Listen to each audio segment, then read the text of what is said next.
We should be live. Hi, everybody. Welcome to the Sisters Interview. I am Ashaxi, and this is my sister, Sir Rifkin. And this is a weekly interview show where we interview people from, my computer just pooped again. There we go, sorry. Where we interview interesting people from around the known world, and we're super professional. All right. Tonight, our guest is Viscount Kith von Atzinger. Welcome. Thank you for having me. Well, thank you for taking a chance on us. So we usually start these off with your SCA origin story. How did you find the SCA, and what drew you in? Well, I've always liked growing up knights and fighting, among other things. I was at my grandparents' when I was probably about 7 or 8, and Ivanhoe came on, and I was just like entranced because I was like, this is the coolest looking thing ever. And so that was the gateway right there. And I, we would play stick fighting and knights and damsels and stuff growing up. And one day in college, my girlfriend at the time, she sent me an email. She was like, there are these dudes on the quad hitting each other with swords and armor. You gotta see this. She was going to ASU.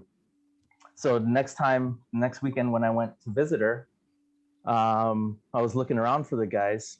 I couldn't find anything except for the name, SCA.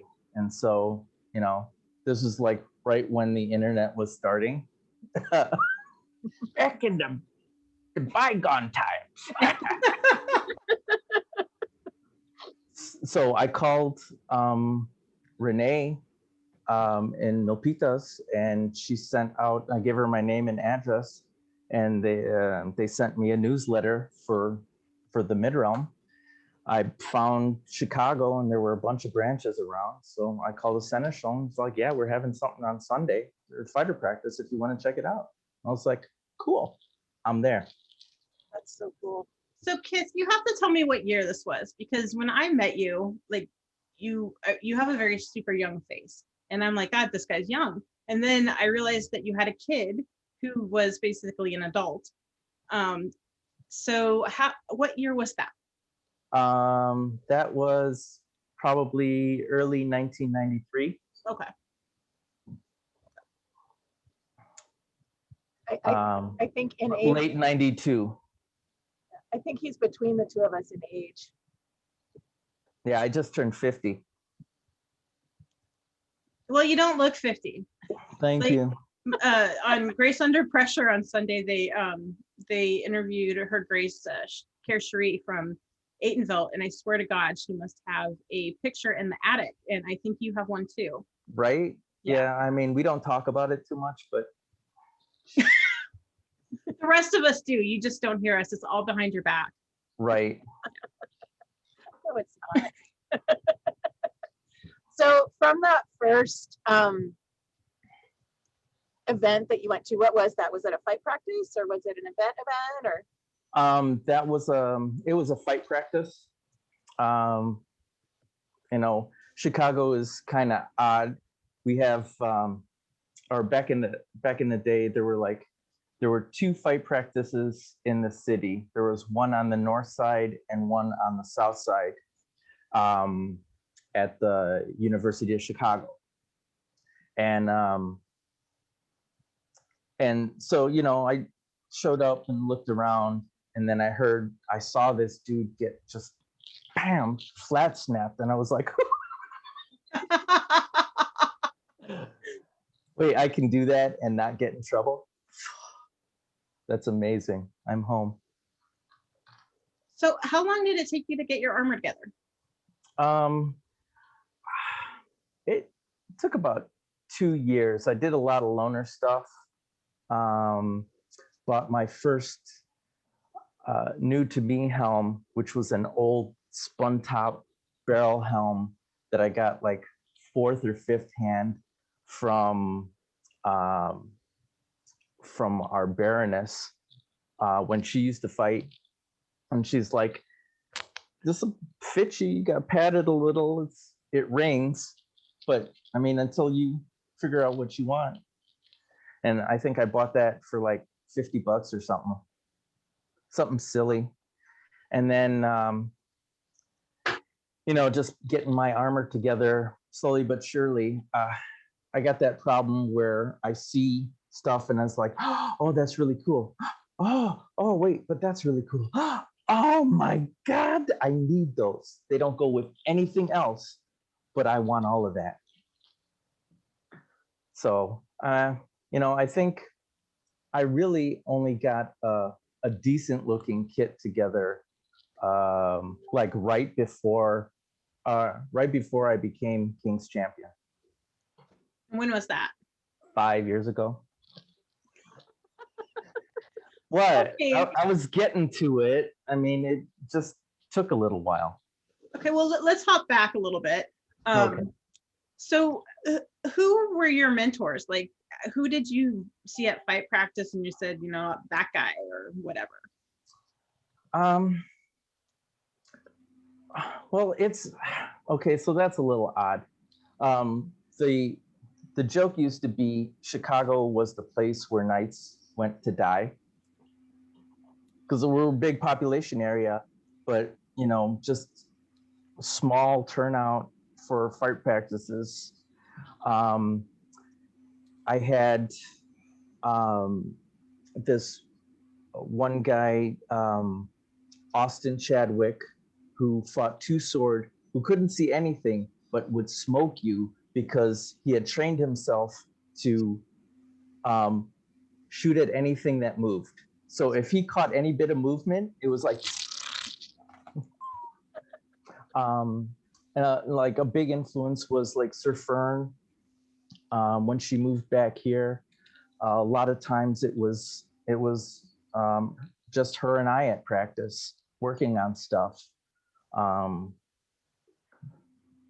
Duke Branos and Duke Ronvalder, when I got to be able to travel more and be able to pay attention and see how, oh wow, he's pretty good. I don't understand how you smoke me.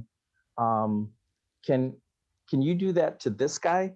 But let me see it. So, because I'm like really visual, and it's like, I need that third person view. Duke Finvar, Duke Ronvalder. Finvar was like, a giant. I mean, he still is, but he was like, when I was coming up, he was a man. He spoke, and you were like, oh, okay, yes, indeed, you're making sense. And because he's a professor and he's like medieval history and all that stuff. He's such a great guy. And you've messed up when Finvar goes.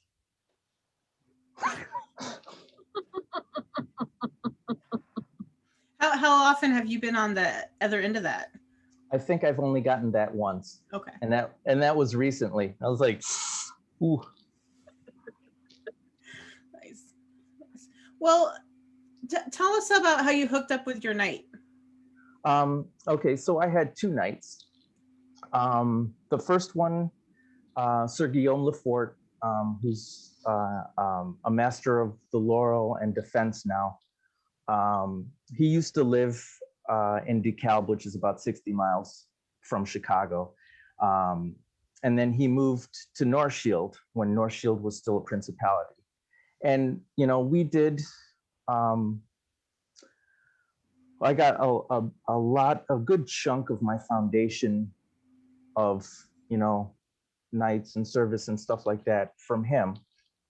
And then when North Shield became kingdom, it presented that issue.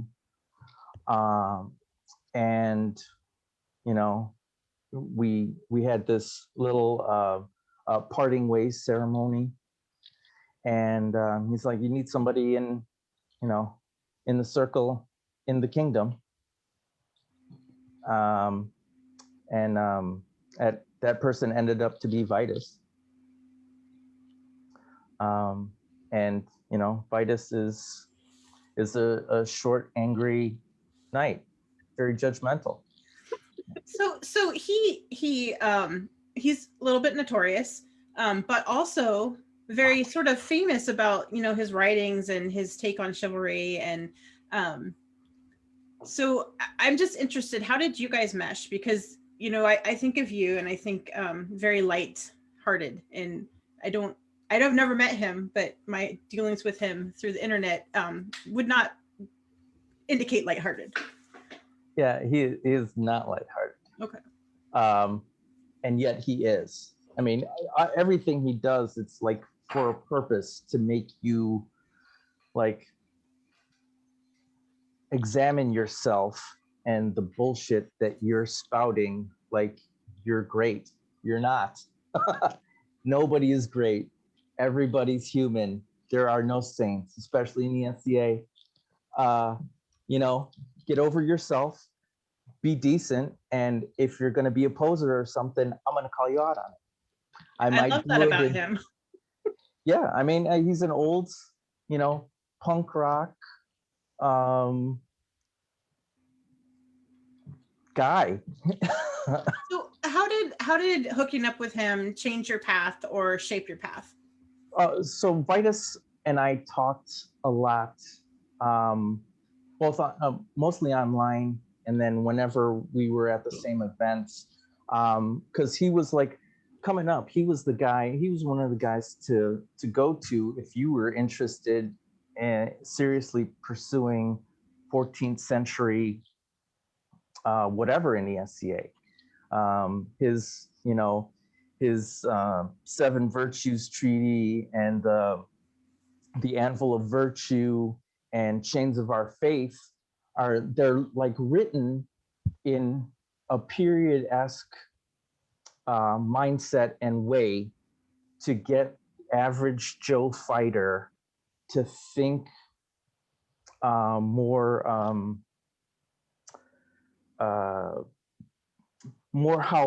how a knight would have acted, without just like slaughtering a peasant or whatever, and I really got that. I mean, he didn't spare any bullshit. I mean, if you were screwing up, he told you. It's like, you gotta get your head out of these orifices that just, serve the crown, serve your knight, serve the society. And I really took that to heart. And I'm like, I joke that I'm like Vitus Light. I'm the kinder, gentler Vitus that's just an inch taller, maybe. So I'm like king of the midgets. Okay. I think you're probably taller than I am, so I'm just gonna lay back. You're 7 feet tall, Rifkin. What are you talking about? Wait, that I'm 7 feet tall. That makes me like 10 feet tall. There you go, girl. So did Vitus sort of shape like your knightly view, but did somebody else sort of more teach you how to fight? Because I know he's in Kentucky, right? Yeah.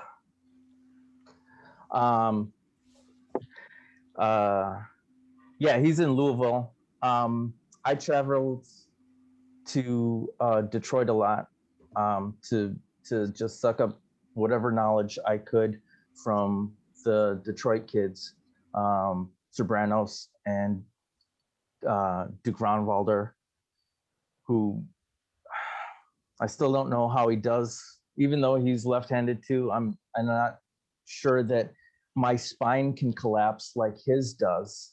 It's like, all right, I just need to see that one more time. So I mean, I try to learn as much as I can from everybody and throw out the stuff that doesn't work for me. Like I authorized in Sword and Shield back in, I don't know, 98 or whatever, and promptly threw it away because I was all about polearm and Duke Palomar, and it was like, this cat moves. He like makes that just blade sing, and you know, he was a heavy influence too. So like fighting wise, Sir Randolph and Sir Kieran with polearm also. My brother Odo. Well, that was like the gospel, and Sir Omerod is like the gospel of, you know, polearm. So I don't need no sword and shield. And then I grew up. Okay, well, do you still like glaive? Oh yeah, I do. I just so like for the past 5 years, I've focused more and more on sword and shield. You know, because you get those, you know how it is. You get those nights. It's like, okay, yeah, you're really good with that, but what else do you know? I mean, can you fight with the basic Tools. weapons of tournament combat? If you can't fight with a sword and shield, you better be amazing. Like, not getting hit at all, amazing to, you know, to be considered for the order. And for a long time, I didn't care. I just wanted to fight. So do you think your choice of weapons affected your journey and the length of time it took you to get? I mean, maybe not so much. I think, you know, maybe my attitude and lack of prowess was the real You're was so the blunt. real.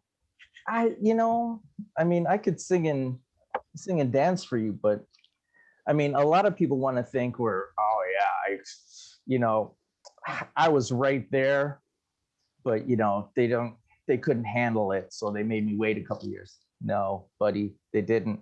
You were an asshole, so they decided to let you rot right where you were.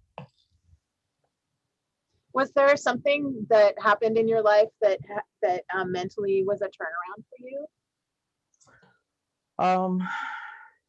Yeah, it was after a tournament of chivalry here.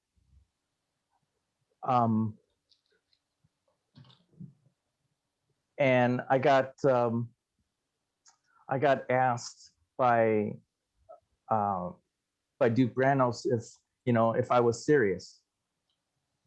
Are you just gonna play around all day, or is this a serious thing for you? And I was like, I thought I was being serious, but now I have to reflect, because, you know, he held up the mirror, and I was like, okay, you know, I joke around, have a good time, and, you know, am easygoing, and I try not to take myself too seriously, and sometimes that bleeds over into, you know, being kind of a jerk. And I mean, I'm not trying to do it on purpose. It just, I was like, oh, huh. So I mean, after that, I kind of was like, oh, okay. So I started trying to focus more and not be distracted by a bunch of other things. And then, you know, like a little while after that, Ron Valder had won Crown again and had asked me to be one of his champions. And I was like, oh, okay, I gotta be serious and not screw around, and because this is important stuff. So,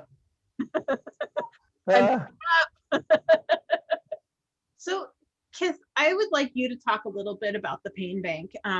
Because when I was, well, I'm still super hungry for all fighting knowledge, but when I was younger and super hungry for fighting knowledge, there was this podcast called The Pain Bank, and it was you interviewing a whole bunch of dukes, and they all gave you shit about when you're going to get serious. But how did you come up with that idea, and how did you meet those guys? Because that was like pre-Facebook, maybe? Yeah.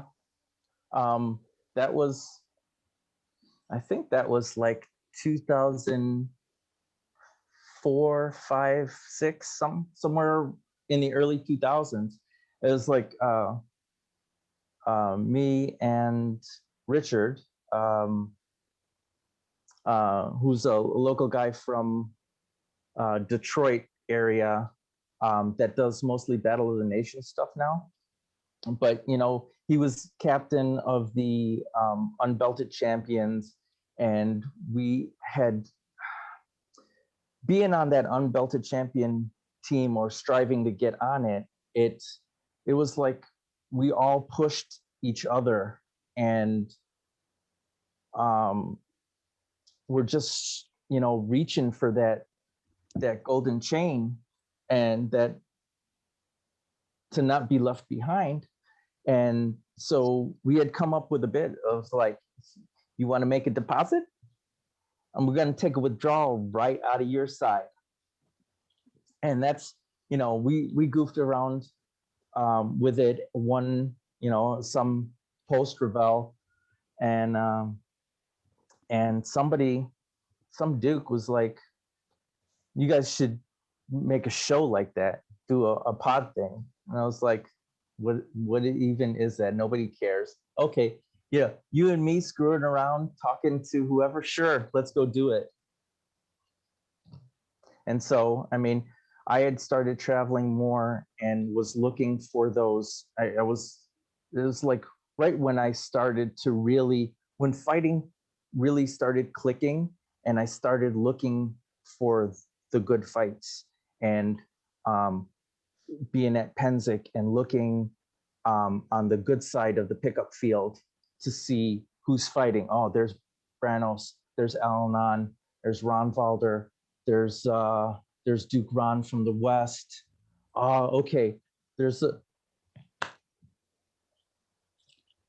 it's that drive and motivation, and it just, we thought about it and was like, okay, let's go do it. So Duke Sean had come out to go to Baron Wars.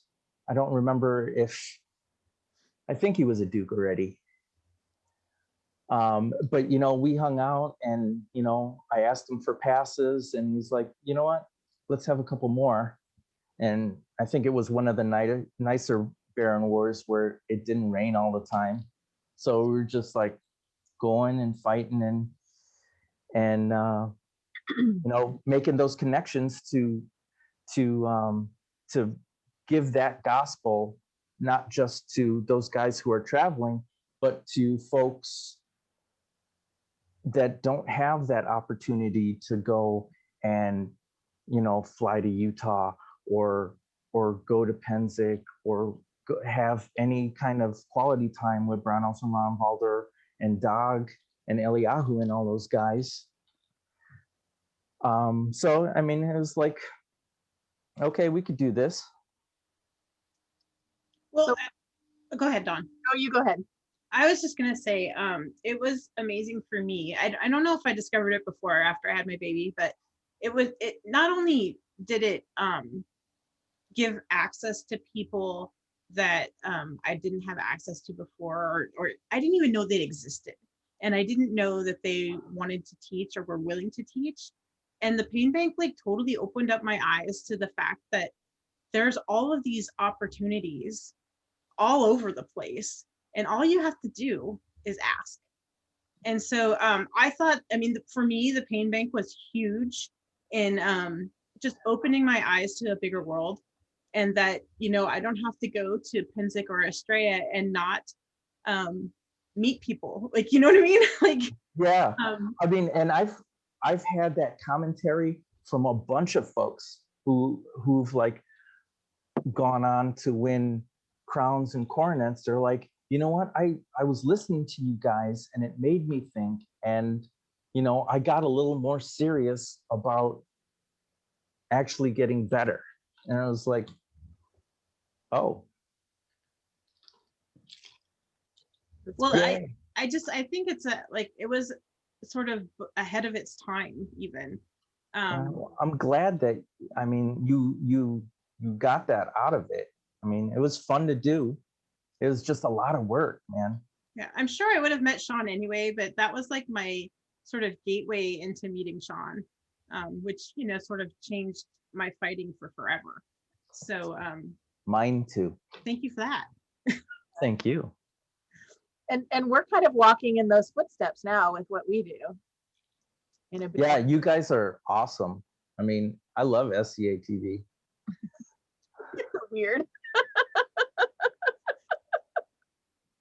But okay, but you did this whole pain bank thing, and you were really invested, but then was there sort of a hiccup in your path because it took you a while to get knighted. You didn't get knighted till 50th year, right? Right. So talk about that. Like what was I mean, how did your path become your path?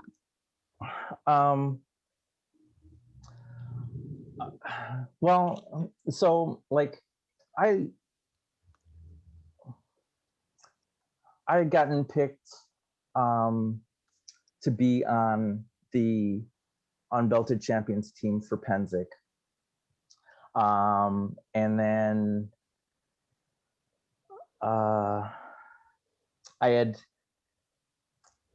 there was some issue with like the regional commands, and it was going to be that the region that I live in wasn't going to have a commander, and then we were going to be rolled into like the next door region's command structure. And I'm like, we got enough guys to do that. And I was like, we just need a commander. And so I looked at my friend and I was like, you just do it. He's like, no, I can't. I was like, man, fine, forget it. How hard can it be? I'll do it. And being on that side for really the first time, and getting a little bit of taste of that weight, I was like, oh, I don't want to let my guys down. I don't want to let the crown down, or the kingdom. It's like, you know, Super Saiyan mode. And I think we won that year. And the next year I had gotten laid off from my job. And so that kind of put me in a bad headspace. And it was like a few years of just life,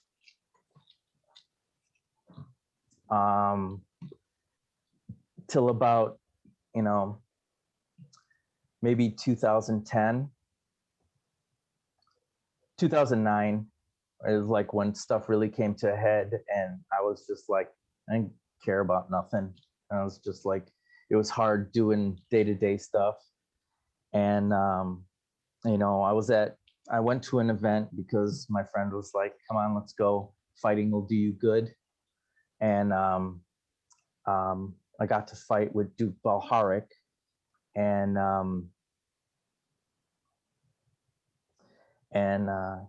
he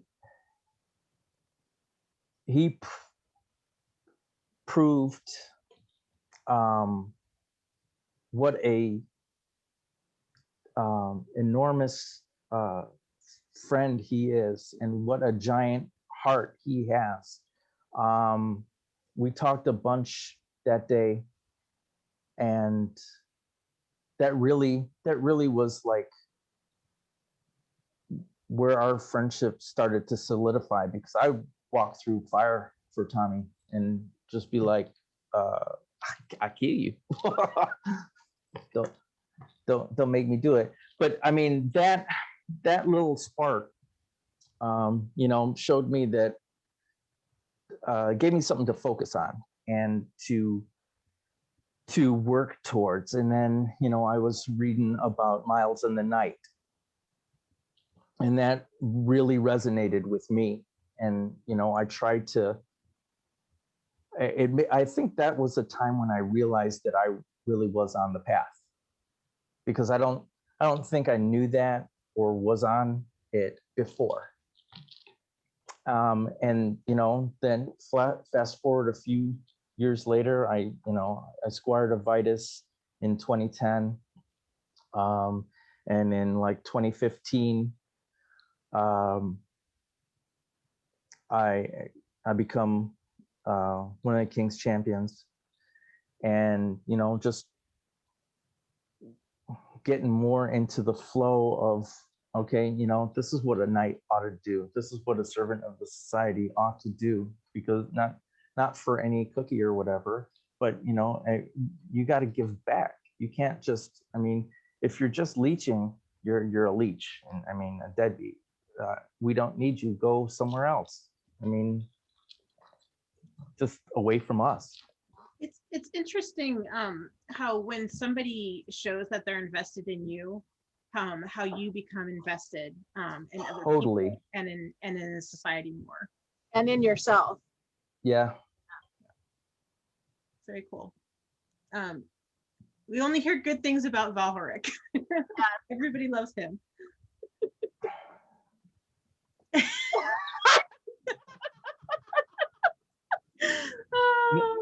Never play a game with Valhorik. Okay. Because you've already lost. That's my one piece of advice to you. I shall say no more. Okay. No, he's great. I love him. He's crafty, huh? He's sinister, so us people. Got to stick together. That's right. How many times have you broken your arm? Just the one time. Just the one time. Okay. Wow. Yeah. Good times. Yeah. It's what gave me my superpowers. Sometimes like things like that come at the right time though, right? Because then it makes you take a step back and get your mental shit in order. And Oh, totally. yeah. I'm still kind of annoyed at you guys who all knew as when we were at Sean's. It's just like piling it on. Oh man, that's gonna, what do you think? It's like 2-3 years? Oh, at least 3 years. Oh yeah, you to work your way up back to where you, oh man, tough break, guy. I hate you all. No, you don't. I hate you with love. Okay. Were you delayed in healing your arm, or did it just take a lot of rehab? No, I think it took the normal amount. I was like probably about 8 or 9 weeks before it felt all the way. And I got a lot of people poking at me saying, don't do stupid stuff. And it offered me an opportunity to focus more, do more servicey and arty type things. I learned to draw with my right hand a little more. And it's like, oh, this is easy.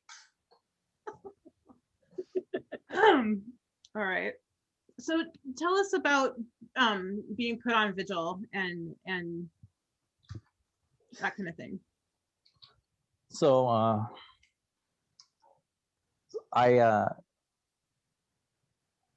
I broke my arm out at Duke Sean's, and I had gotten an invitation from the Queen at the time to fight in a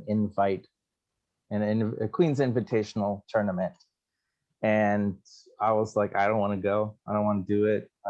I hate everything. Life sucks. I just don't want to.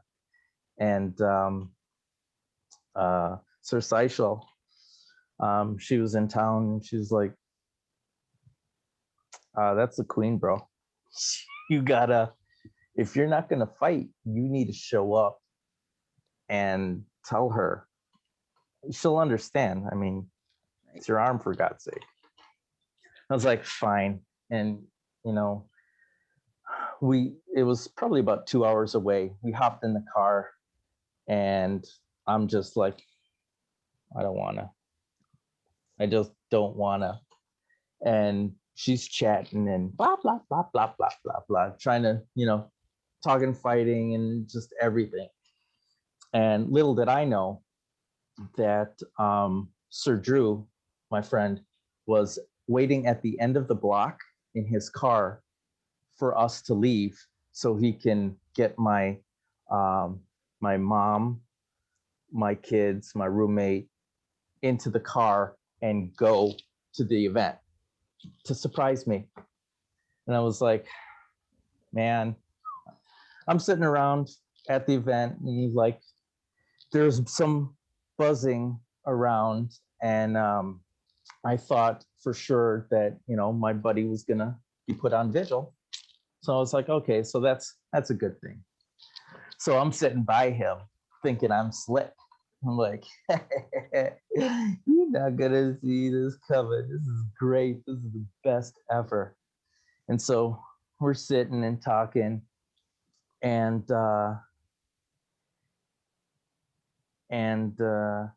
you know, his knight gets up and begs the boon, and I'm looking at him. I'm like, ha, sucker, gotcha. They got you. And then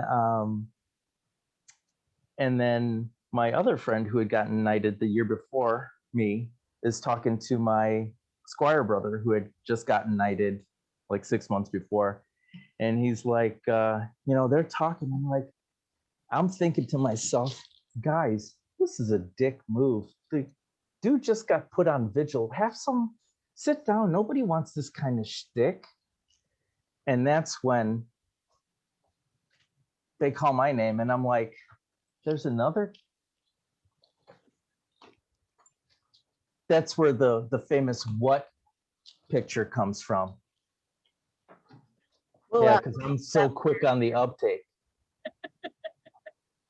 I'm like, man, I got. And so I walk up, the king's looking down, talking to me, and he's like, so when can you fight again? You know, I was like, a couple weeks. And then off to the side, I hear a familiar voice said, 6 months. And I look, I was like, who's talking? I look, I see my mom and my kids. And I was like, that's crazy talk. And I look back up to him and I'm like, so it's like double whammy. And I was like, and you know, they had gotten my mom all dressed and she was like in her 14th century goodness. I was like, wow, okay, so good, well played, gotcha. were there tears? Not for me. I was more, it's like, this is a trick. I'm not good enough yet. I've broken my arm. I can't do the stuff. This is wrong. This can't be right. Surprise. Surprise. Did you get to choose to be elevated at 50th year? No. No. Okay. My household picked it. They're like, this is the one that that is going to be central to everyone. You're having a big party, but I don't want a big party. I just want to. What do you mean you don't want a big party? You know, it's like, it's just me. You know, I'm nobody special. I'm just a guy who does stuff sometimes. So is being the center of attention uncomfortable for you? Not really. I mean, not that much. I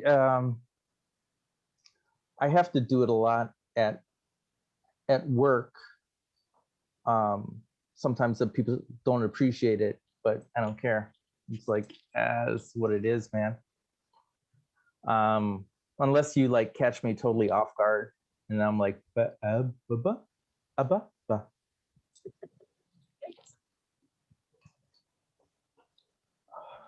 So did your whole family go to 50th year too to watch the knighting?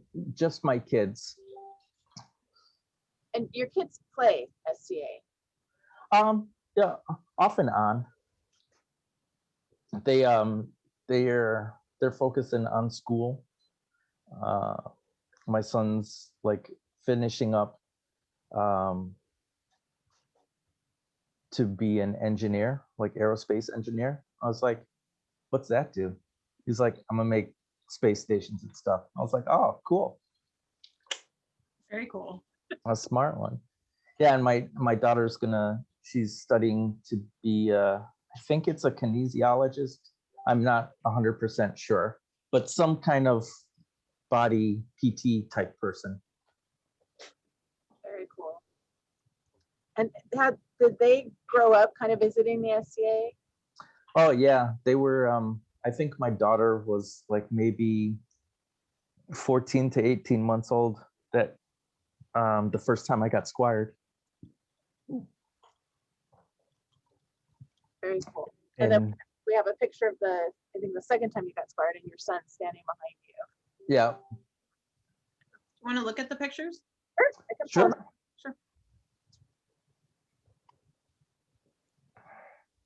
So was getting knighted at 50th year kind of overwhelming? I would think it would be a little overwhelming. It was awesome. Awesome.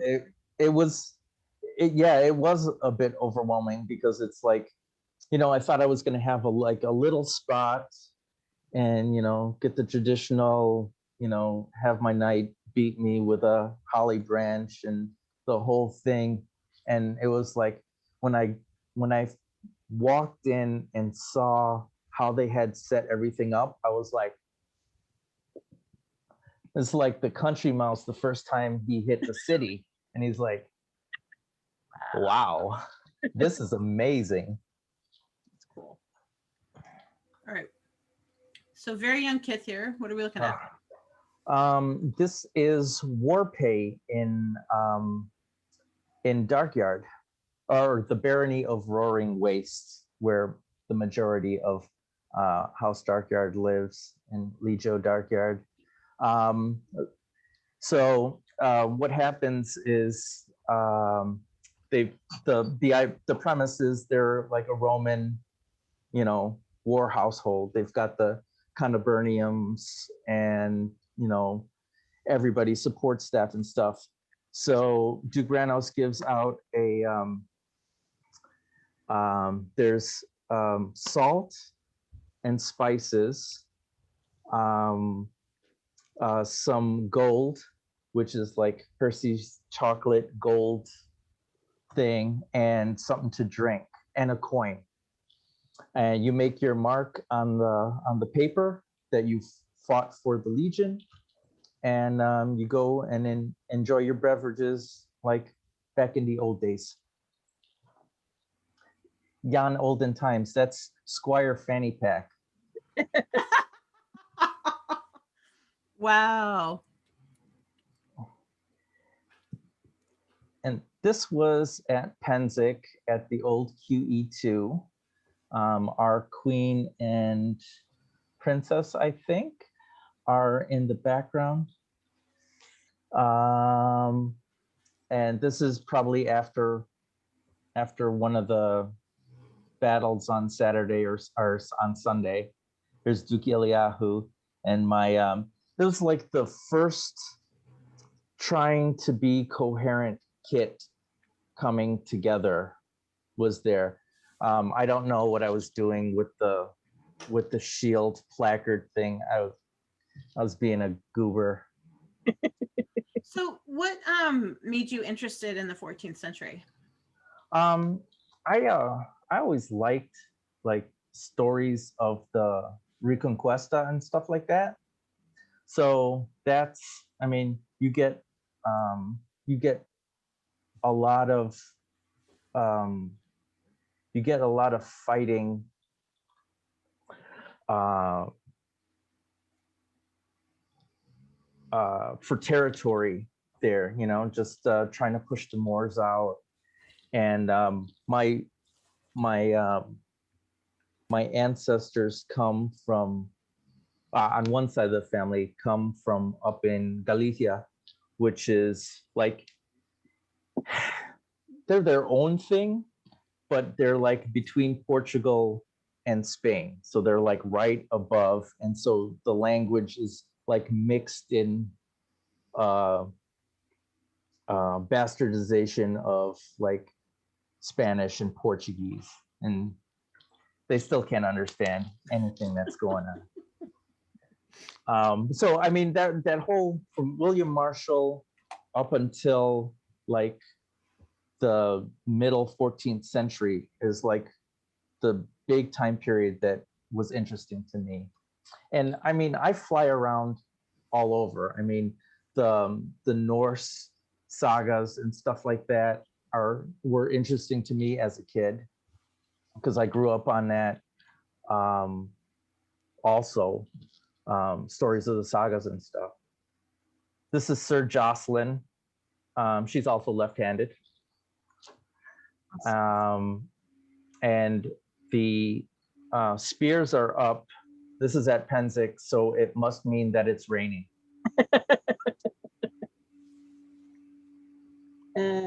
Okay, so we want to go the other way. So I'm sorry, these are in a weird order. That's okay. I'm in a weird order.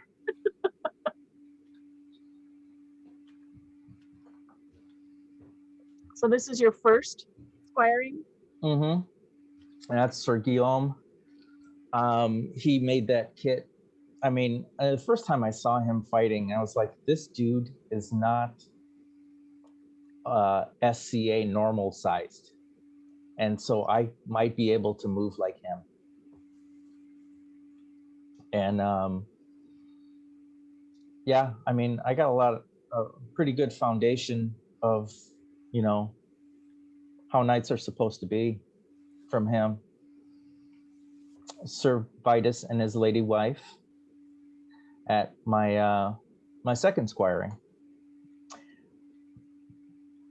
That was I didn't really want to be at the event because I had life going on at the time, but that friend again was like, bruh, you need to get out of your funk. And then Vitus and I had been trying to figure out times when to do this, and I think this was down in Kentucky at maybe border raids. Yeah, with Meridiers. And he took me as a squire that day. It was a good day in retrospect. This is where I found out that Utah is really dry and not a lot of oxygen to fight in. I'm like, whose house? Sean's house. Sean's house. Man, and I think it was you that, Rifkin, that told me that drink water and, you know, give it a break after 5 minutes and then rest for 5 minutes, because it's not going to be nice. It's not going to be pretty at all. You were right. It's all about pacing yourself. Man, I remember, I think I was fighting, I might have been fighting you. And I was like, I was dying. I felt like my insides had just shriveled up, and I was like, I can't breathe. You're like, man, are you okay? Do you need to sit down? Yes, I do. Drink some water, a lot more.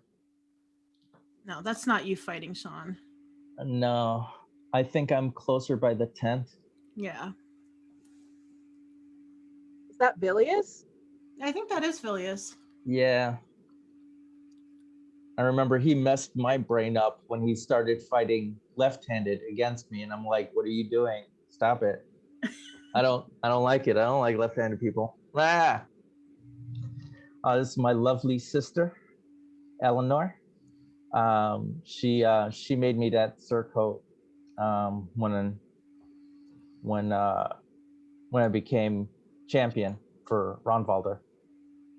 She put the label on. It was like, because he was still prince at the time, and then I think that was the debut of the full kit, the full Vitus kit, because I got the greaves, the knees, the cuisses, and the forearms and elbows. those were all, he made all of that. It's like, you got to look presentable. Not like some goddamn hobo. I'm not making hobo knights. So Yes, sir. in my kingdom, the king doesn't get to pick his champions. I would imagine that being asked by a Ragnvalder to be his champion would be pretty. I would be floored. Like, how did that feel? I totally was. I was like, what if I don't do good? What if I mess this up? I can't. And then it was either Sir Drew or Sir Seamus, friends of mine locally here, that were like, I mean, do it. Where you didn't tell Ronvalder no? It's like, no. Seamus wants to know, what was the biggest benefit to you of being a squire? It gave me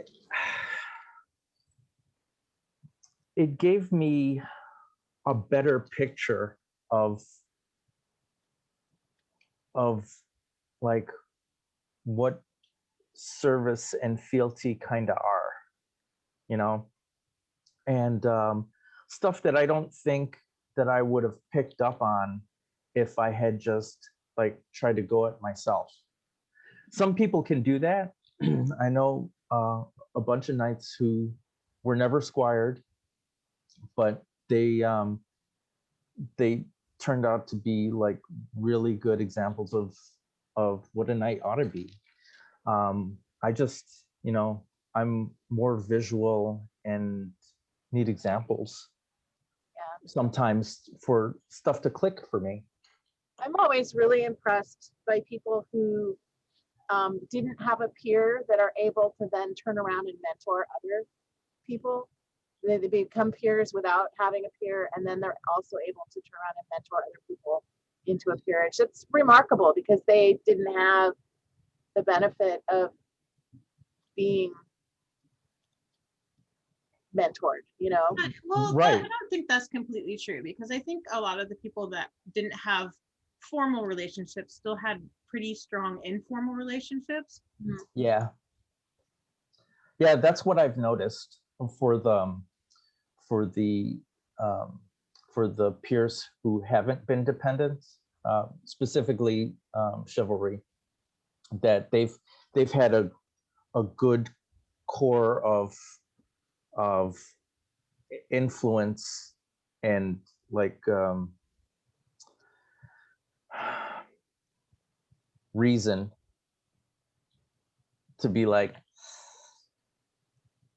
buddy, I'm your friend, don't do that. Or that's great, you should keep doing it just like that. Oh, Murder Squad. Nice. Yeah. I love hearing about all of these like championship teams and stuff like that out in the Eastern Kingdoms. The middle I'm lumping in there because we don't. Anything that's so east foreign to anything in the West. Like we just don't do any of that. Right. So it's kind of cool that you guys have those sort of things to shoot for. You have like I guess goals that aren't knighthood or winning crown. I mean, like, because that sometimes seems like all we have is knighthood, winning crown, or winning champions tourney. Right.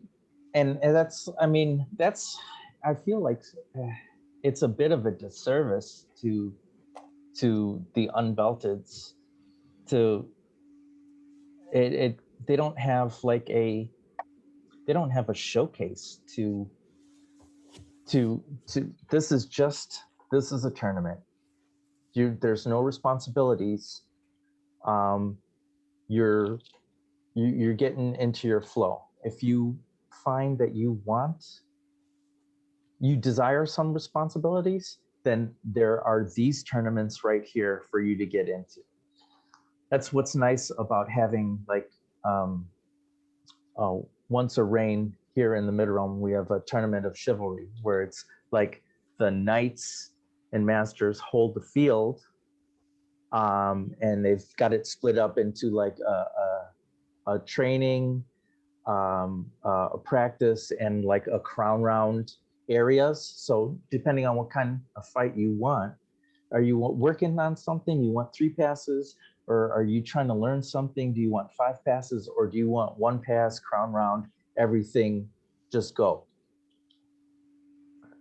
Yeah, almost everyone we've talked to from the middle, that's one of their favorite things about the kingdom. I makes me want to go out and visit you guys and go to one so that I know exactly what's going on and I can import it. Come on down. This is a great group of champions right here. So the guy with the spear was Queen's champion, all the way over to the left. Yeah, is the rapier champion, and then the 5 miscreants in back were the King's regional champions. So we've got 5 regions, and it's like North Oaken, South Oaken, Penamere, and Midlands, and Constellation. So The biggest dude there. Do you guys like fight each other? Do you like do a champion of champions, or do you guys sort of just make like a war unit team? That year we did a war unit team. Okay. They didn't. That was the year where they kind of changed how the heroics worked. The heroics battles at Penzig, so it was like match champions, I think.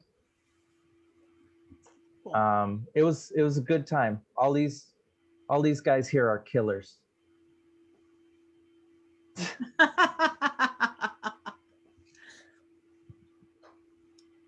Yeah, that's after I think maybe a Christmas tourney down in Kentucky doing cleanup. There's the party right there. The 2 rowdy goats and a happy pelican. Nice. That looks like Candlemas. Oh, there's Susanna in the back, Yep. right behind me. I pulled a lot of pictures of her. We love her. Yeah, man, I miss her so much. Yeah, I miss her so much. She was a great fight, great artist, and she's just awesome, man. Yeah, I miss her. I'm human. jealous of you guys that you got her, but I mean, I guess that's a reason to come visit. She lives just a couple miles away from me. Nice. Yeah, this is after, I think this is, I'll go back. Like, the maybe an event or 2 or after we stepped down as champions. So, Kith, do you know what the origin of Squire chains are in your kingdom? Not really. Okay. I mean, it's fuzzy, you know. I've heard a couple of different stories about it, how, you know, somebody went and was like, well, you should understand, you know, what the weight of the chain feels like, what fealty, like back in the early days, I think it was like the 70s or something like that, where, you know, trying to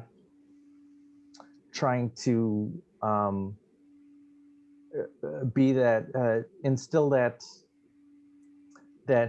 feeling of service and loyalty on a smaller scale than what, you know, the Knights and the King have, or the Knights and the Crown, I should say. Look, I'm evolving. It just, the regional differences are just so fascinating. They are. I love interkingdom anthropology. Look, I think that was the shield you have there. Yeah, I think that was the debut fight that day. Mm-hmm. So for those of you who don't know, Rifkin painted that shield. Rifkin's awesome. Hey, there's Sir Trudy. Yeah. Stardust Lady herself. I found that you've talked about 3 or 4 female knights during your interview, and you have so many pictures of yourself with female knights. I pulled them all, of course, because that's a thing for me. But I don't think that I think it's awesome that you have been mentored by them and that you talk about being mentored by them, because I haven't heard a lot of men talk about that. And I grew up with a single mom and a grandma, and they were the formation and foundation of my upbringing. And they had it hard. My grandfather, I think I was like maybe 7 or 8 when my grandfather had a stroke. So my mom and my grandmother had to take care of him for like, I don't know, 11 years or something like that, because he was partially paralyzed. He could never talk again, but he was a giant, imposing man. I mean, I think he was over 6'2" or 6'3".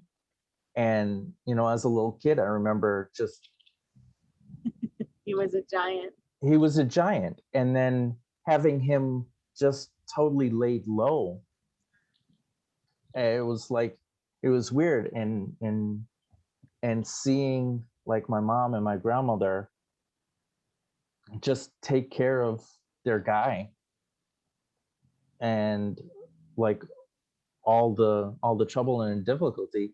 I mean, it's the joke, not joke. My part of my name is from Kithlish, which is like a company of lionesses. So I mean, I always associated, I've got my best friend, one of my best friends growing up was a girl.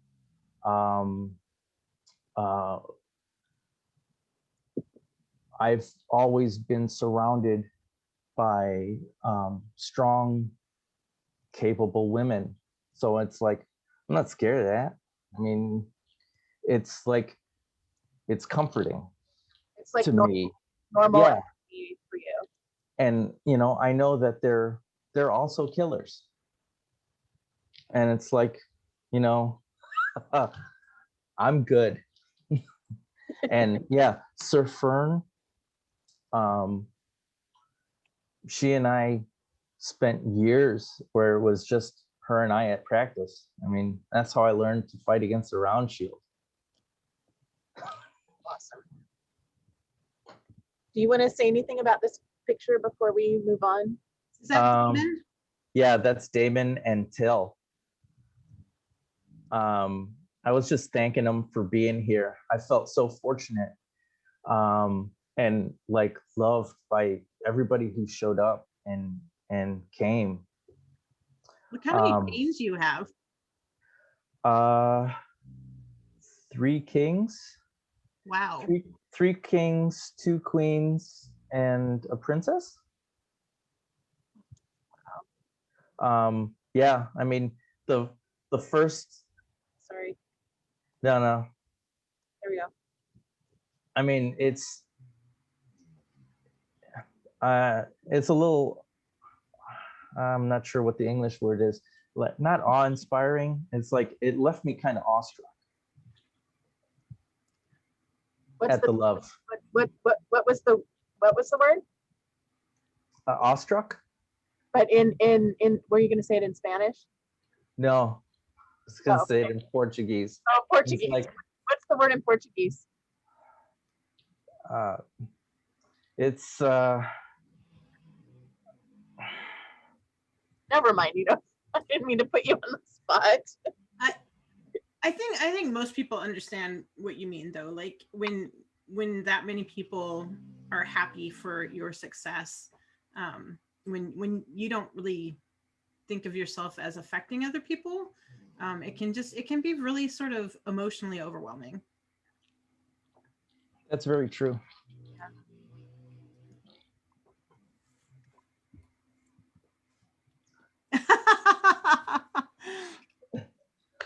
That's amazing. Is that Sir Ankara in the middle? I think so. Yeah, I think. And Susanna again. Yeah, I think this was after the combat of the 30 at Penzik. What are the claws for? I think the photographer was like, all right, and now look scary, guys. Okay. Yeah, that's a great time. That's a great fight. Oh, look at that. Beautiful shot.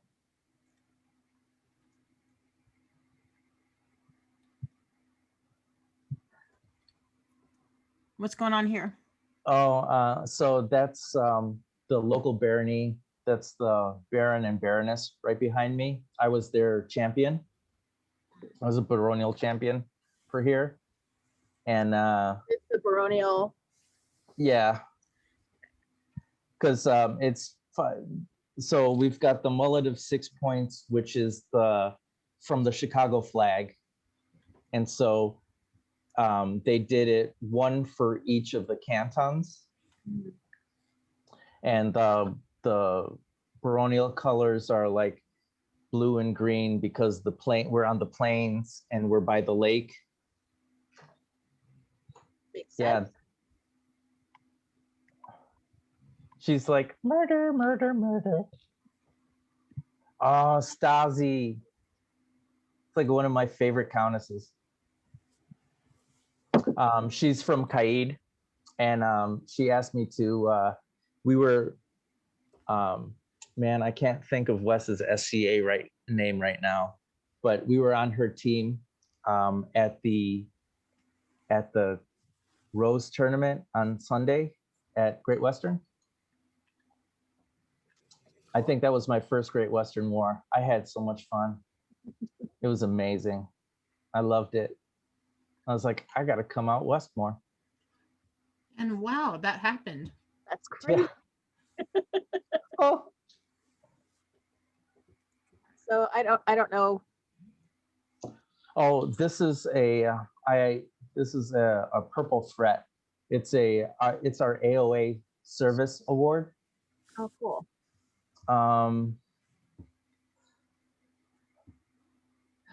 I had like back before there was really a social media office, I was the Kingdom Chronicler's deputy for electronic communication. And I made some reporting forms for the Chronicler and the Marshal's office. So people could submit, instead of sending paper, people could submit their reports via email, via webpage. Nice. I want to say Estrella with a Mineko sword and a Misty shield. And a Vryn faceplate. Yep. It's the trifecta. My household made me this surcoat as I started traveling more. This is probably like 2011, 2012. Because yeah, that's the other face. That's my clap visor of this one right here.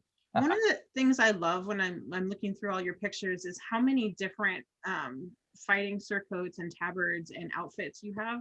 I just think like Valharic was the same way. Like I love it. It's really inspiring me to maybe make that happen. Yeah, I mean, and it's beautiful stuff. No, but like, I mean, that's kind of like the thing. I didn't get that for the longest time. I mean, who wants to see you have the opportunity to bust out something new. It doesn't have to be amazing. Switch it up a little bit. This one was totally an accident though, because I think I forgot my surcoat. So I had like an arming jacket and my coat of plates, and I was like, well, I'll make this work. This is at Castle Kirk, at Festivus.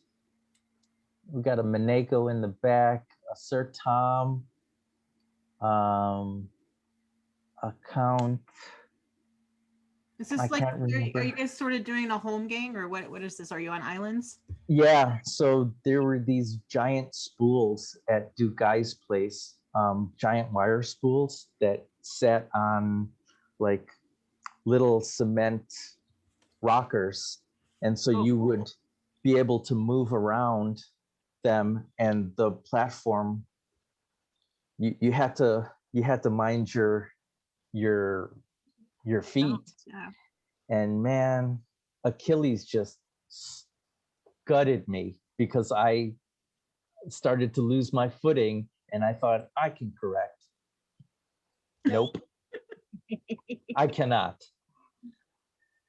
Yeah, man, these are an awesome group of folks. We got a bunch of brotherhood and Duke Guy, Darla, and just like, I mean, all these folks are awesome. I There's love how, Merrick in the front, and Oz with his "I'm happy, I'm killing stuff." I love how much you travel, how much you get around. It's pretty cool. Man, I'm just looking for that fight. I want that fight. I'm like hunting that perfect fight. There's some sexy looks. Yeah, my man dress. Cardinal Kith and his face of give them what they don't want.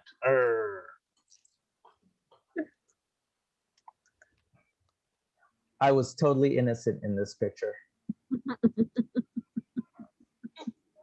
They're all shivs, so they were probably calling somebody up to be placed on vigil. I just like how genuine the smiles are in that. Little snuggle. Anton. Yeah, I think this was okay. This was I think his step up as Prince, maybe, of the Mist. So that was like the first time I actually saw a court in the West. And I was like, Sir Connell saw my face and he's like, okay, look, I got to explain some stuff, how things work here. Because I know that look that's on your face. Because I think like the Shiv had just gone up to give fealty to the prince. And while the king was there, and that just blew my mind. Because I was like, what manner of heresy is this? I was like, no, man, it's just how stuff works here. I was like, oh, okay, yeah, that's fine. But he's like, these are the pictures that we took afterwards, clowning around. Oh, this is Crown Tournament. Is this a high school gymnasium? Yeah. Wow. I think this might be the spring Crown Tournament, because it is a spring Crown Tournament, because sometimes the weather doesn't cooperate. Yeah. So they book a like a high school or something, and then they've got the fighting area cordoned off. It looks like it's pretty early. I think this is like the first round fight. So it doesn't damage the floors to go down on your knees in metal knees? No, not at all. Okay. That was where my head went with this. I'm like, how are they fighting on wood floors? It's crazy. Me too. I was like, what do you have, like little pieces of carpet that you have to be like, hold, put the carpet down? Yeah, usually for me, if somebody hits me in the leg, I'm like, okay, I'm dead. Good job. Because I'm old and getting back up, it's not always nice. Okay. in between rounds, I think I'm listening to DMX. Oh yeah, you have headphones on. Oh, and I think I had just, I think I'm icing my thumb. Because I remember this. I was fighting against the polearm guy, Sir Lothar, von Drakenstein, the jewelry.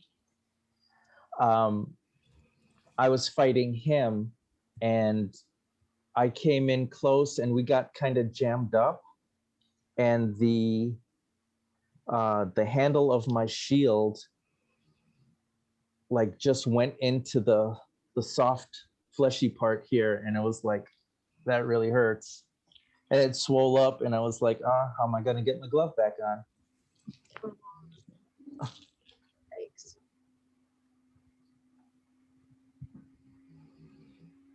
Yikes. Mistress Jadwiga. So you got She to was- for her? Yeah, she was getting elevated as a laurel. I'm digging whatever is on her head. Oh, she told the story of that, and I can't remember it past me laughing, because I looked at her and was like, okay, Commodore, sure. That makes perfect sense. You've gone down a research hole. Nice. She's She, so awesome. man, she's the bee's knees. Don't let anybody ever tell you different. She got some just big time art chops. It doing the Laurel interviews for me has been so eye-opening. There are people that I've interviewed, and as they go through their work and they tell their story, I'm just like, my mouth is just open the whole time. And she was one. I was just like, you did what? And then you do what? And it's just, she's wow. Yeah. Yeah, I remember like when she was maybe halfway through the 50-year panels, and I was like, you are legit crazy. What? It's like, yeah, I mean, go big or go home, right? It's Seriously, like, oh, amazing. I love her.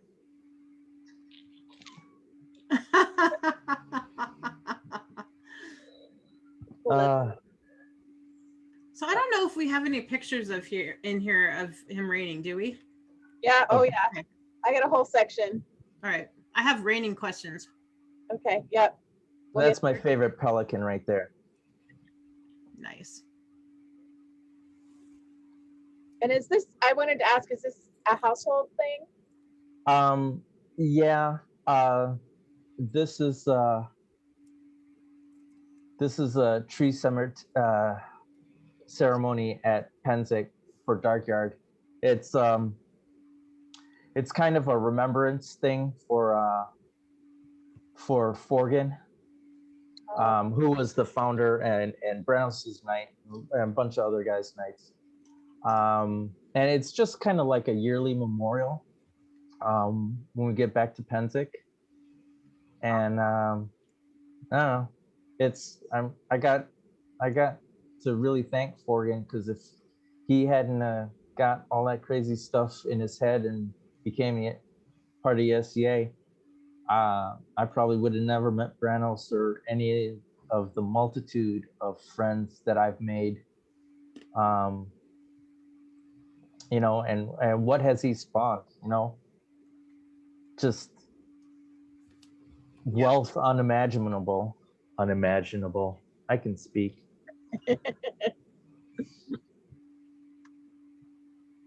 So this is a familiar face to us. Is that y'all? Yep. That was the day that he got put on vigil. Again. Yeah, I was sitting next to him, and I was like distracting him because I knew what was going to happen. And as soon as his knight walked up, his head went down, and he's like, "You bastard," or something to that effect. I think It was great. I loved it. I think he and my husband, the first time he was knighted, he and my husband were knighted at the same time or around the same time. He's a pretty cool person. So I have a question about, this is one of those intercultural anthropology things. Inner kingdom yeah, I can speak too. Huh? You guys all wear these marshalling tabard things. Yeah. Yeah, I didn't realize that it wasn't a thing everywhere. It makes me want to make a whole bunch of them. Do you make them for yourselves, or is this like sort of you go to like the Marshall tent and you pick up a staff and a thing? No, I mean it was made for me. This was this is not the one with the, usually there's one with the 2 crossed swords with the on the black side. I think this might be my personal one because I didn't have my other one. But it was like black and yellow. It works. Yeah, and I was banner bearer for my Squire brother and sister when he was fighting in Crown for Her, Jamie and Eleanor. And behind me is Master Ravenfoe, one of the most badass, knowledgeable early period Celt walking encyclopedias around. His camp at Penzig is off the chain. Wow. Cool. Very cool. What's up with the signs?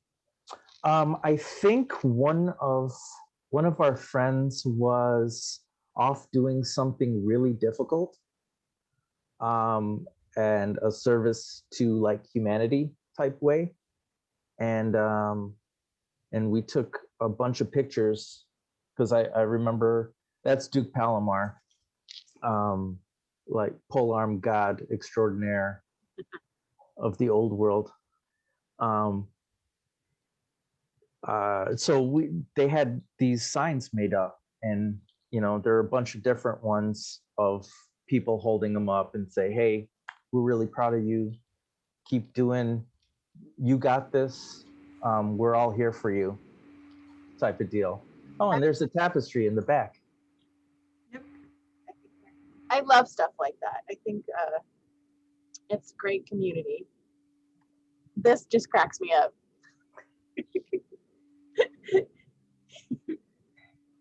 It's a flea. And he's on like some sort of tablet or something. Yeah, he's I think he was looking up a schedule for something. I think we were talking about he had to be somewhere and he's trying to find the times. And I'm like, this is surreal. This is the food court at Penzig. And I'm like, He's a funny guy. oh, I love him. He's the best. There's another. Is that you and Merrick? No, that's me and Zipser. Oh, Zipser. You could tell by the greaves. Yes. I was surprised to see him fighting sword and shield though. Yeah, I mean, he does it. He's just such a great guy. Very well-rounded, and he's awesome to be around. Like listening to him like play the mandolin. He's like, oh yeah, I saw it at like the garage sale or something, so I bought it. It was like $50. And so I think we were at him and Maneko's house, and he's just sitting on the edge of the coffee table, like trying to play the mandolin, and it's sounding like really good. I was like, I just picked this up. I was like, fuck you. I hate people like you. In the best possible way. Yep. Awesome. Oh yeah, that looks like it's the cancer tourney at Estrella. Because I got a pink ribbon on my arm. And the favor. Yep. Oh. And then I just went off on a tangent. This was a really powerful series of photos. It was great. I'm so fortunate and pleased that I got the opportunity to watch Adrian get knighted. You know, she's my bud. She's great.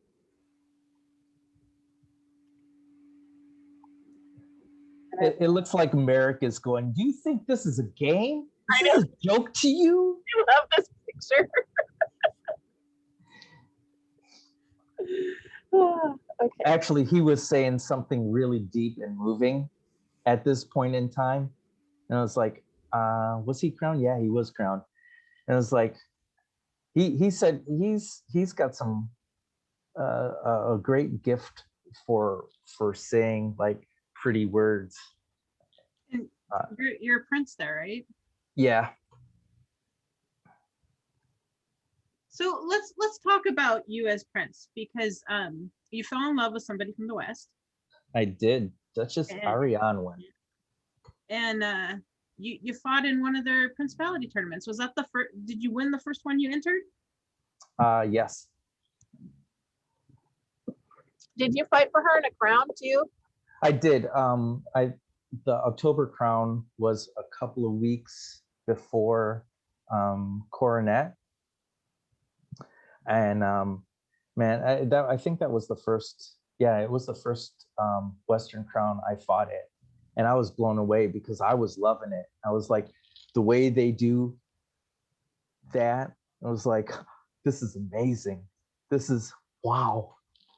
You know, starting with invocation and, you know, the unbelts coming over and challenging for that first round. I'm like, that's gold. That's magic right there. That is like the foundation of Stardust. It's like, this is great.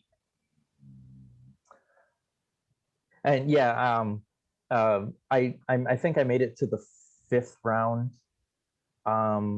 at that first crown. And then I was like, well, that's not a bad showing. 5-round hero. And then like a couple of weeks later, I went and fought in Coronet. I didn't think I was gonna win. I wasn't thinking about winning or anything. I was just looking for the fight. I'm gonna put these photos up.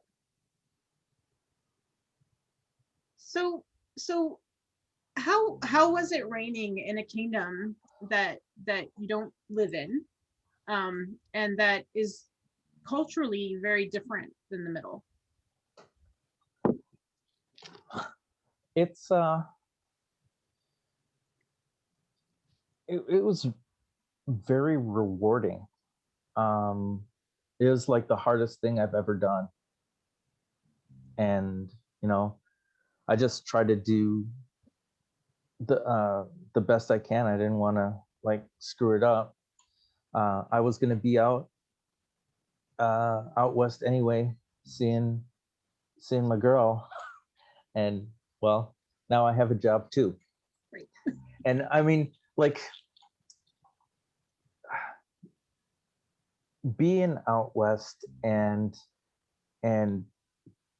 fighting and being around like the cradle of the SCA, you know, it's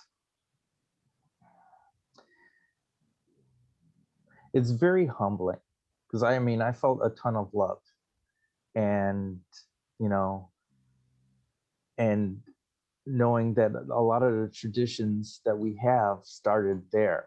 You know, they've changed as they've migrated, right? And every kingdom has their own little spin on how things work. But at, you know, we have that core that core way of how things are, you know, with the peerages and how, you know, the branches and everything are supposed to work. It's just, it was very satisfying and humbling, that, and I felt blessed that I was able to serve Sinagua as prince, along with Ariane. And I mean, really, I think she did the lion's share of stuff because she'd been queen 3 times, I think, twice.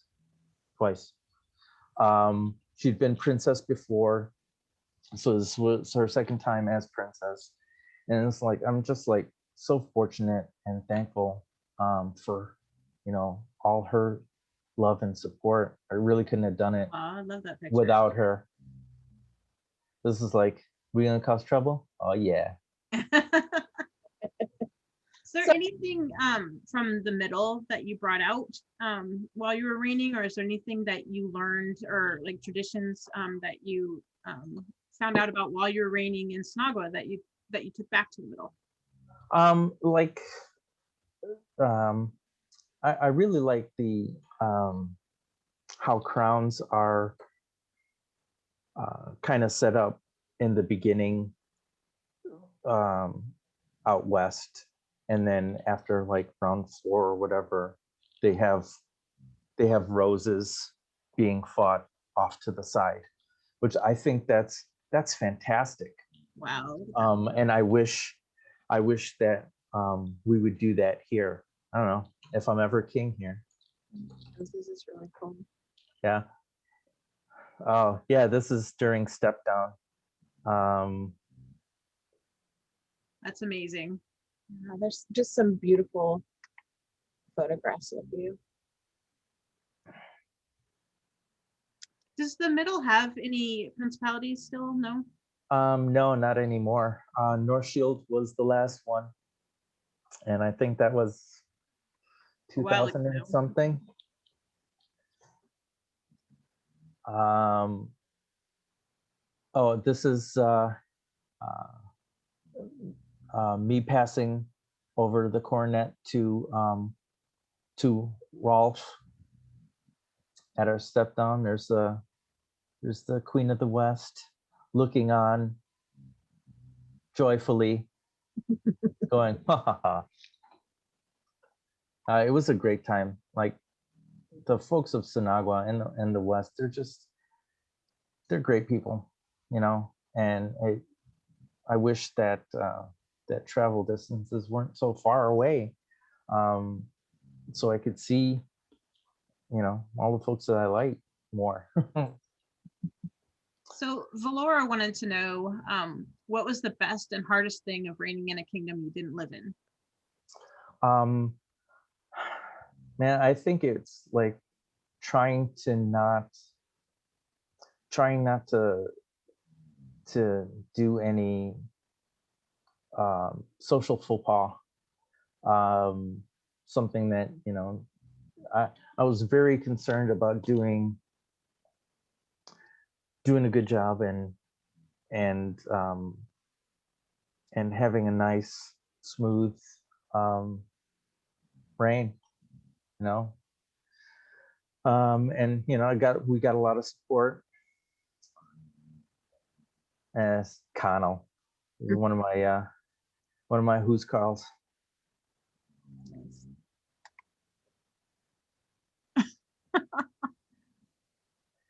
Yeah, our guard. You guys look like you're in a courtroom. I think it's a Mason lodge. Okay. A Mason hall, if I remember correctly. It's a great little place. I love it. Just everybody who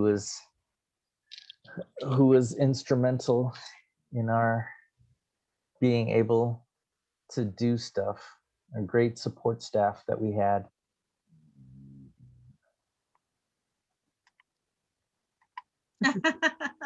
We take ourselves very seriously. That's what I've always heard about you. Yeah. And then we go into knighting stuff. Oh boy. So this is that picture.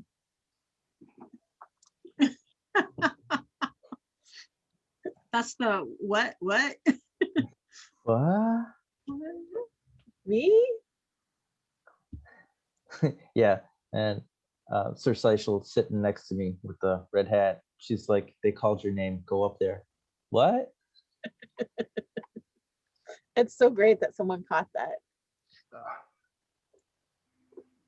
So That's my knighting. It's my banner.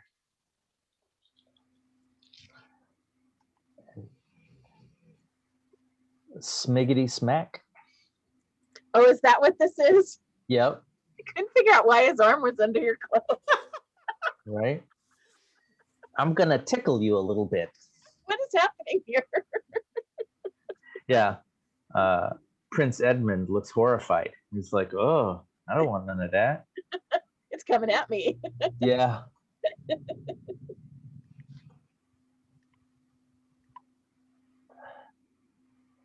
My Squire brother talking about the I think the house chain.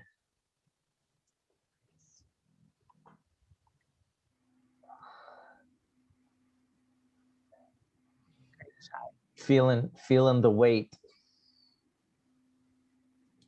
Somebody loves you and took some fabulous pictures of your knighting. Yeah. Be thou a good night.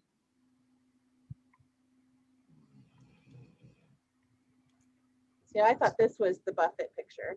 This is right before. He's walking up, is about to grab the one side of my face and smack me on the other side. Buddy, I'm sorry.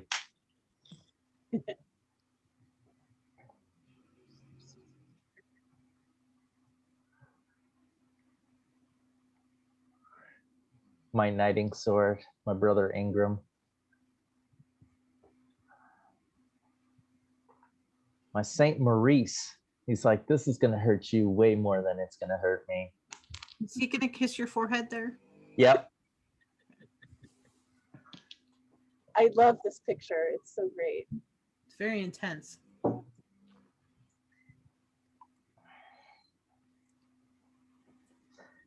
My friend Fia made my my knighting scroll out of stained glass. Very cool. Her work is so beautiful. It really is. Okay, so that's all I have of your knighting. So, Kith, after you got knighted, you were you've been a very sort of vocal knight about, you know, doing the work and owning your shit. And is that just your personality, or is that like some sort of purposeful way that you want to be a knight? I'd say a little bit of both. I mean, I'm all about, man, if you this is stuff you got to do. There's nobody's perfect. When you screw up, own it. When you do something good, that's great. Keep doing that. And it's like, and that's like part of, you know, I've seen way too many folks craft this this image of themselves that is totally not what they are. And it's like, man, nobody needs that BS. Just, you know, be true. Because if you're gonna be a knight, then you should, you know, act like a knight. And that's, you know, have humility, have empathy, you got your prowess. Sometimes it's combat related, and sometimes it's standing up and saying, hey, that shit ain't cool. So it's just, I mean, I'm very judgmental about, you know, when knights, especially knights, screw up. Not that I think any less of the other peerages, but I hold the chivalry to a higher standard. And because, I mean, whether people like it or not, we're like the face and the poster children kind of for the SCA. 'cause nobody else knows what the hell a pelican is, or a laurel, or a master of defense, or any of that. I guarantee they know what a knight is, or have some rudimentary thing. A lot of folks came in to the SCA because they saw the fighting. And you know, I try to do art, and I try to serve. You know, I just be true. Don't be a jerk. Don't make me look bad. So every other night, it doesn't matter that if I know him or not, you're going to be associated with me. And if you're a shit, I'm not going to like it. And I'll make your life a living hell. Just calling your fellow peers out is it's not something that everybody has the chutzpah to do. And, All right. I think it's important. No, you do tough love very well. I mean, and it's not, I'm not trying to be mean. I see that you have the opportunity to be better. So be better. I mean, it sucks. Nobody's perfect. And we get that. And anybody who says they are or makes airs like they are, they're lying. And I would much rather have my fellow peers take me aside and have a little chat with me and give me the opportunity to make amends and to be better. Exactly. Than have a bunch of people talk about it behind my back. And, you know, I want to be told. And so I want to give somebody else the same courtesy that I would. Yeah. I mean, we've had so many examples of people going and we're like, that dude's shady. Did you tell anybody? No. I was like, why not? You're gonna let that person get into something with shady dude, and you're just gonna let them? That's not right. You know, you got. I mean, we're trying to look out for everybody, right? Well, we're a community. We're a society based on these ideals. Yeah. And the SCA has shady dudes. They have missing stairs that we have spent decades excusing away and kind of subtly kind of redirecting people, and that's dangerous. It's dangerous for us as a society, and it's dangerous for people. Yeah, you wanna know how somebody is for real. Listen, I tell guys this, and it's like, listen to who your girl talks about and who her friends talk about to stay away from. That's not a in the real world also, this is true. So I'm not going to think that in our game world it is not true, because people are people. And it's like, man, don't do nothing wrong on a big scale and you don't have nothing to worry about. Do shady shit and you're gonna get called on it. Yeah, so There. How, if at all, do you think your role has changed with becoming a royal peer in addition to being a knight? Well, for just being a knight, I was only really focused on, trying to encourage people to just, help out, mainly fight, get your attitude in order, have some appreciation for the art. But I mean, that was like secondary stuff to go out and fight. Stop talking, stop explaining why you got hit, just shh, and go do it. As a royal peer, I feel more uh, more conviction um, to encourage folks to give back to the greater society, not just your own kingdom, but the other kingdoms as well. Because where one area stagnates, it's like a little bit of a cancer that spreads out, and maybe it's not happening by you at the moment, but if you just care about your little thing,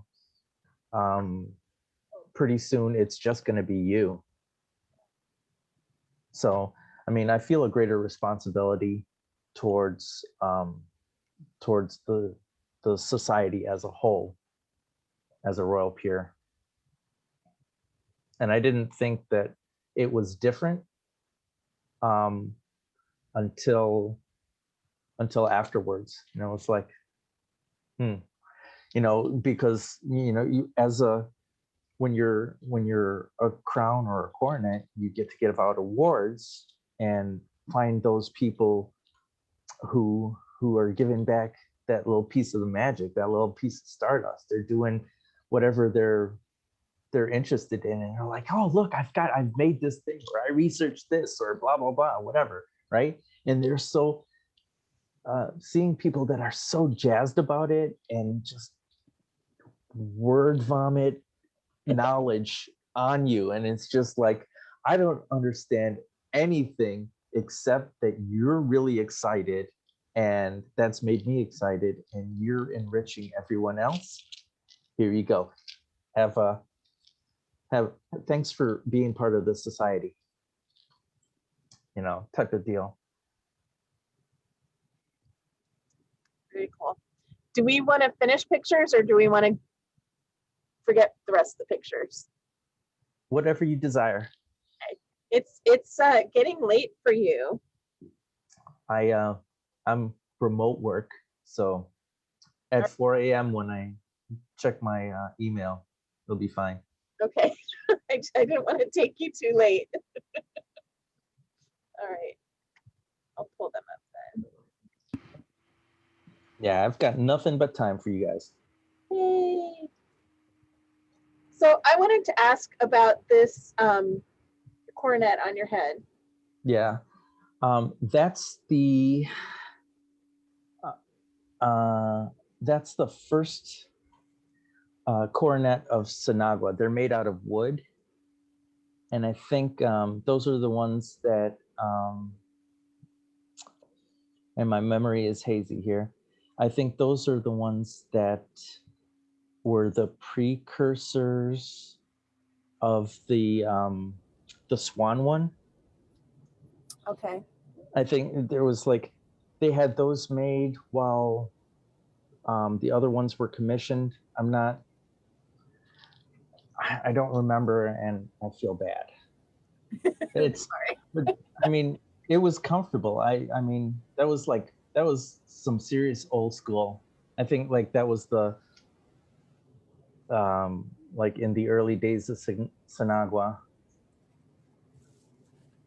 It's a cool idea. Yeah, it's really cool. I've never seen it's wood, right? Yeah. I've never seen a wooden one before. I thought it was really cool. I love it when people bring out the old school coronets. What are you guys doing? So I think this was when Helga got knighted. Yeah. So Anton and I were Prince of the Mists and Princess Sinagua, and we did the first ceremonial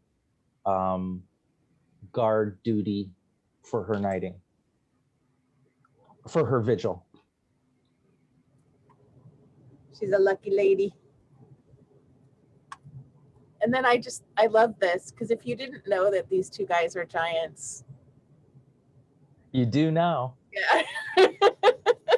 I told you I'm king of the midgets. Look at that. I think I'm standing on a box right here.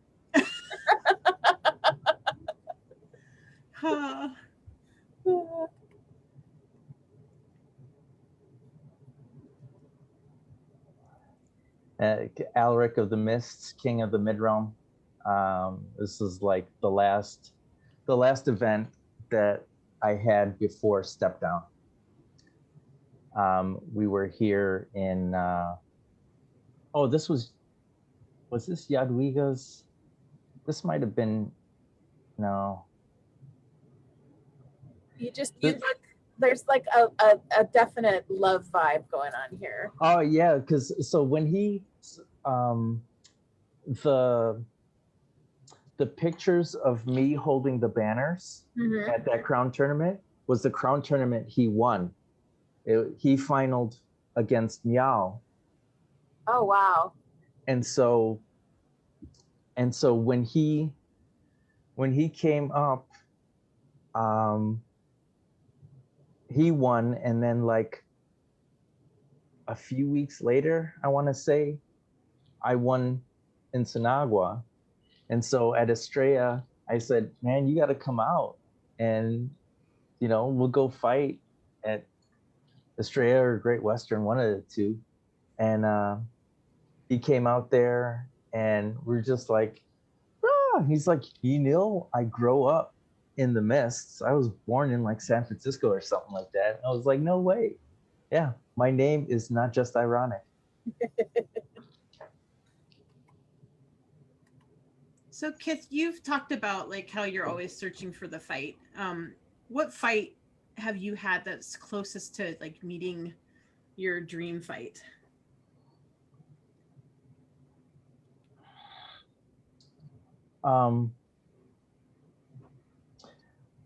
There's a couple that came really close. I was fighting Uther at a Great Western, or maybe it was in Estrella. He was like, I need some practice against a lefty, and I didn't immediately die. And it was like, oh, it's like it kind of gelled. He brutalized me like 10 seconds later. But those first 35 seconds were amazing. Everything kind of slowed down a little bit. I saw where things were coming and was able to adjust out. And I had like a little, angel Branos on my shoulder saying, slide left. If Branos is your angel, who's the devil on the other side? That's Vitus. Okay. There was no hesitation with that. None at all. You're not great. Give them what they don't want. Oh. So what's happening in this photo? So I am giving him his award of arms. He'd been all the events that I came to in the Midrealm. He was there helping me pack the car, starting to pack the car before I got up to make the drive to wherever we were going, Ohio or Kentucky or wherever. And just like he was always picking up the slack. He's like, hey, we got to go. He was like my retainer for all of them. He's like, 5 minutes. We got it. He's like my schedule dude. And it was like when his sister couldn't be there because of school or work or whatever, he was always there. And it was like, it's my great honor and privilege to bestow you with an award of arms for your great service to me. Thanks. And he's like, what? And who is he to you? My son. There you go. Not everyone's gonna know that, so it's important. I was like, wait a second. Who is? I don't know. So this is your son. Yes.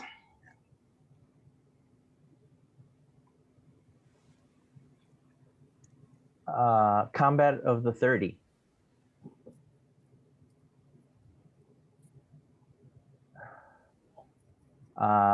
At the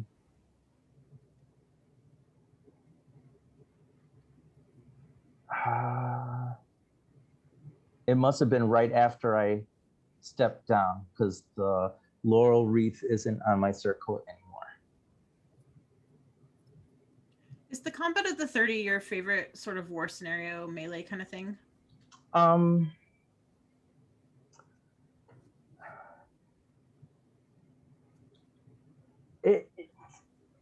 I think my favorite scenario is really just pickups against all that top layer guys.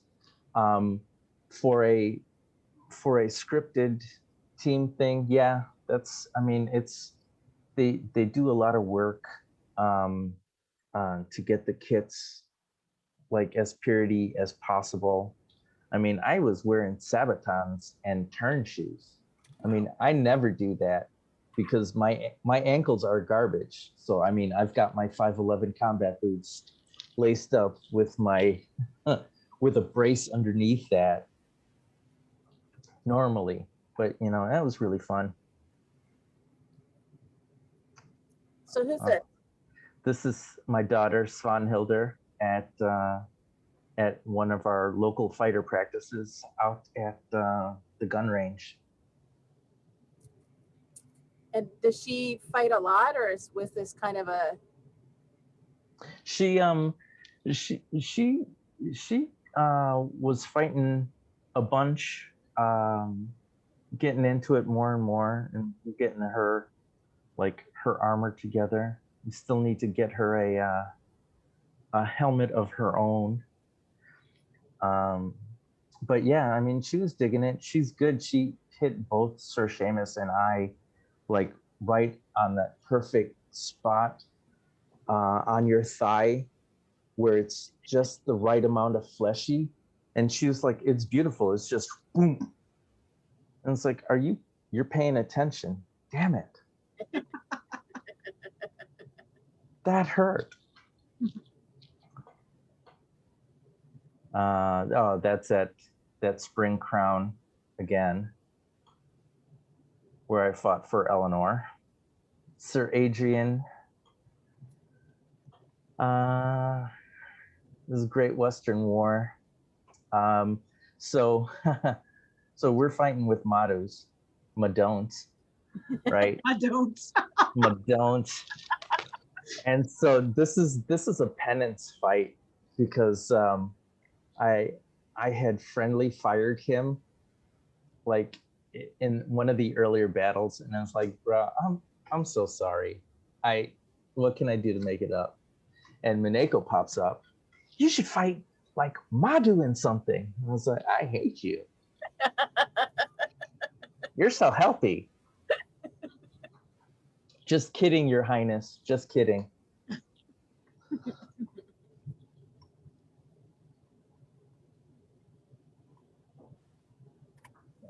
Duchess Tanglistal.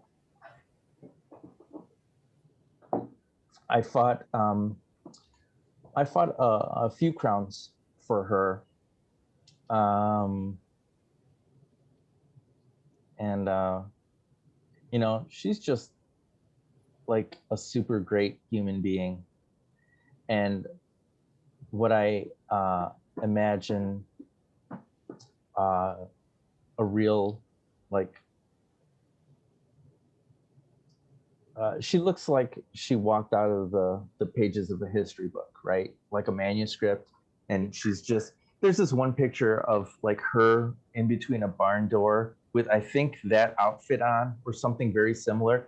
And she just looks majestic as hell. And I was like, man, and she's cool. She's got a wicked sense of humor. I love her. She's the bestest. And her base of knowledge, and she's just a little mind-blowing. Her experiences that she's had in her life.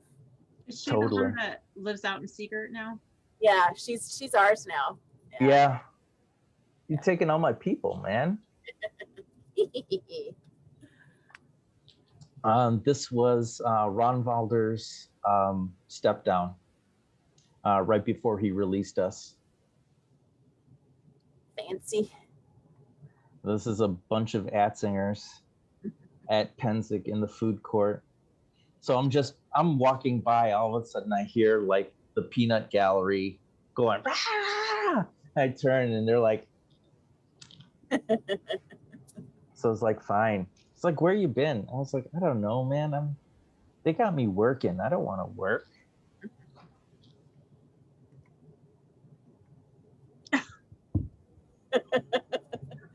This doesn't need an explanation. I've never seen that picture before. So you said you did some arty stuff. Yeah. That's a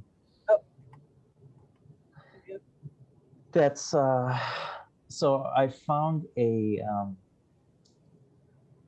example of a 14th century St. Catherine's ring. And I took a stab at it. And this is just brass. I think it looks like it was the first one because you can tell the copper background. I let it cook too long in the acid. But I learned a lot. That's the important part. That's the important part. Who's this guy? That's my Laurel, Ugo. Ugo the Uganian. So kids, it's like everyone. How do you hook yourself up with all these people? I don't know. I think I said, "Hey, you look stupid. I want to be your friend," and that's how he and I became. Now, Ugo, I don't know. It's like serendipity. I find people who are kind of like on the same page as me, and we have this love of art, and so he and I will talk about like Negrolis and stupid stuff, but like work everything in. I miss him. This is when he was out here for a few months. Yeah, he's ours too. Yeah, I know. That was my first attempt at a scabbard and dagger using the Vitus method. He makes pretty stuff. He does. The kitty bracelet. Oh. So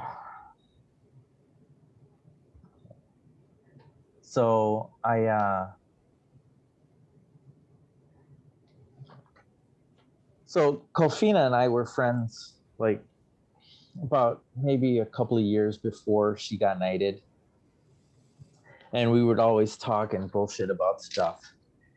And then when she got knighted, we were playing Warcraft or something stupid, or on like one of the boards, maybe Legio Draconis. And she's like, "So, all right, when are you gonna step up?"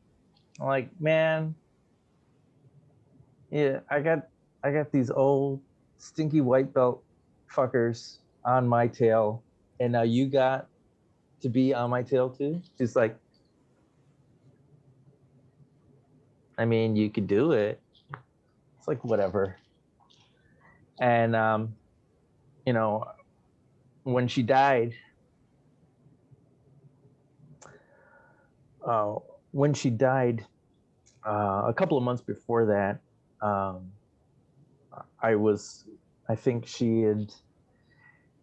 they were doing their second reign or something, and I was making I was like, okay, I told you I'd make you a thing, and so I was making a cuff, and it was like halfway done, and it didn't look anything like that first picture,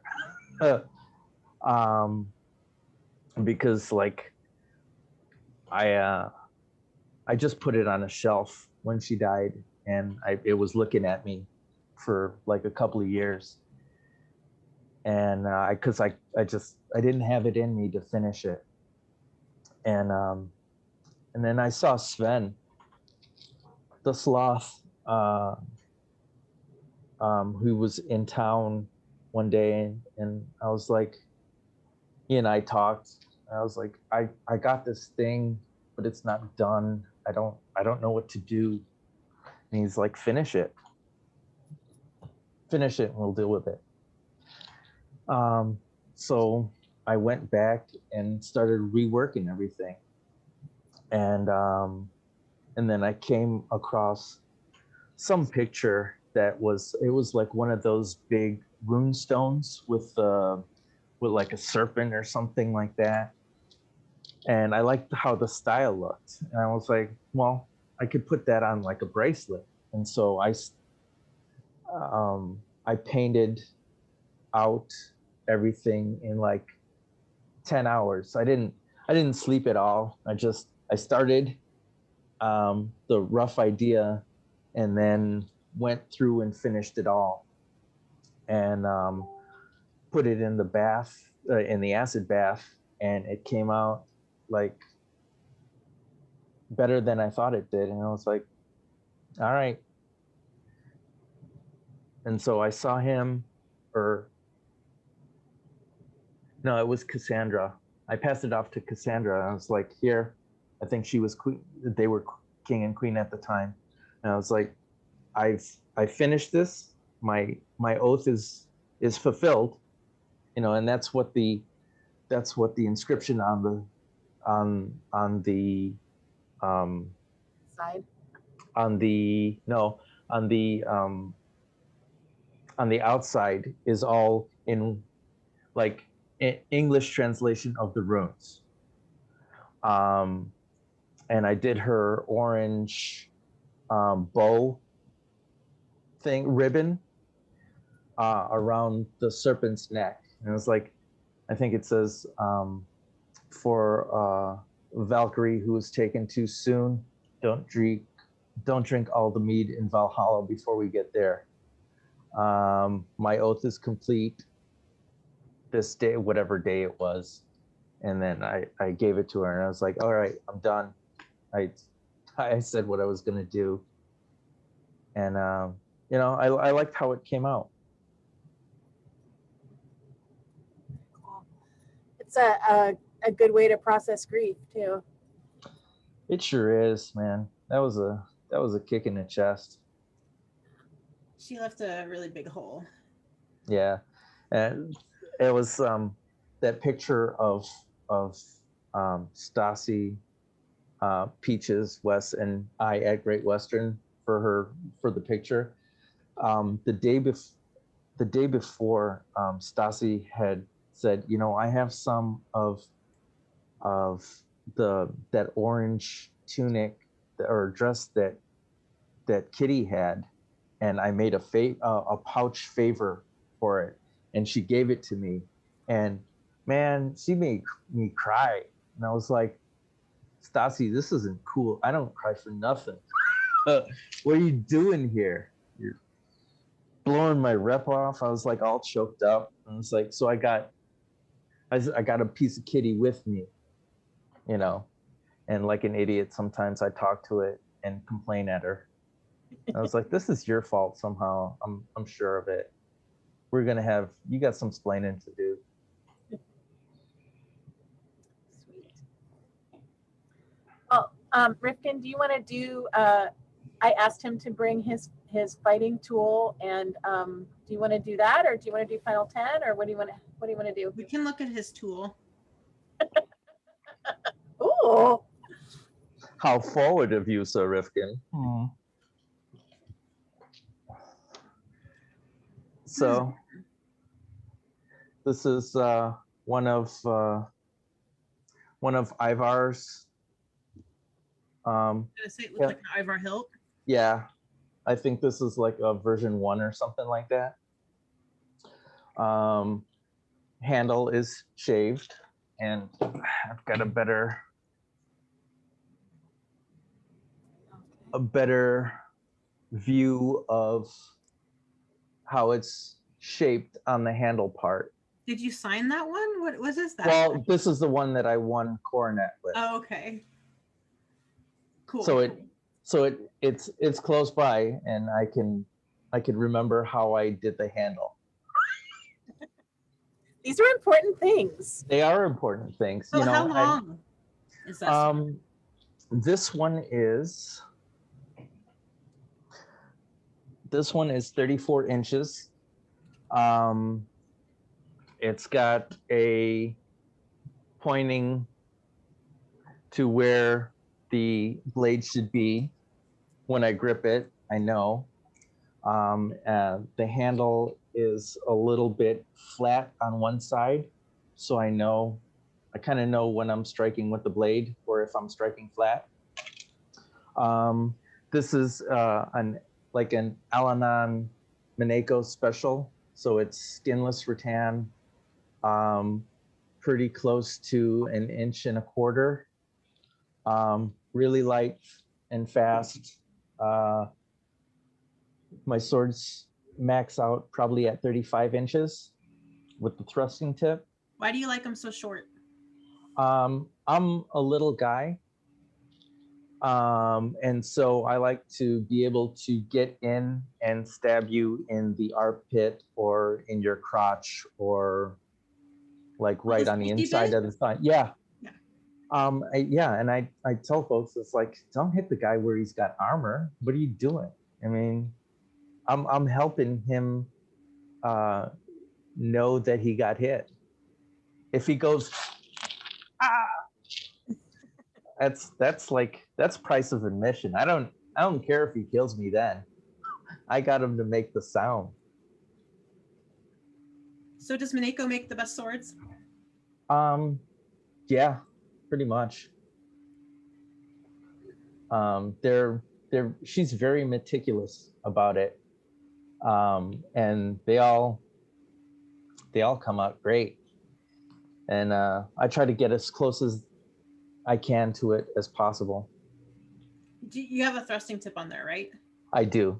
Do you do anything special with that? Is it just tape on it or tool dip or? This is hockey tape with one of the little the foam discs from Master Eric. And yeah, that's pretty much it. I use the twisty hockey tape rope method to do it around there. And there's like one layer of strapping tape around here. This one's been relegated to a Pell weapon because I need to make a new one. But yeah, I mean, technology. Is there anything else special about it?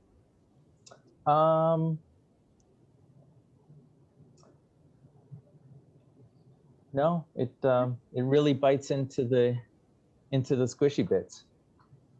That's about it. All right then. Should we do a final 10? I'm gonna have to make them up because I didn't pull out the sheet, but I think I can do that. I think you're well practiced. All right. Favorite fight ever? Favorite fight ever must have been at Crapeau. I was fighting against. Thank you. I was fighting against Uther, who was king at the time, and I had just gotten into this great flow, and I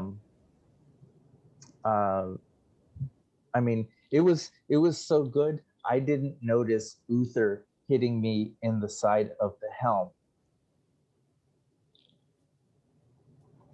I mean, to be fair, guy helms are tanks, and I think what happened is he got me right on the hinge, and I was like, "Oh, that was great." After he hit me like in the shoulder, I was like, "Oh, I felt that." Then I go off to the side, and it's like, "Man, he was cracking you right here." I was like, "He was? Uther?" I didn't feel nothing. Thank you, your grace guy, for making such great helmets. Nice. Nice. Who are your favorite people to watch fight? I love watching, there's a couple. Their Highnesses Atenveld, Mineko, and Zipzer. I love how each of them moves, and like Mineko's technicality in her fight is beautiful to watch. And Zipzer's fluidity when he fights, it's poetry. It's beautiful.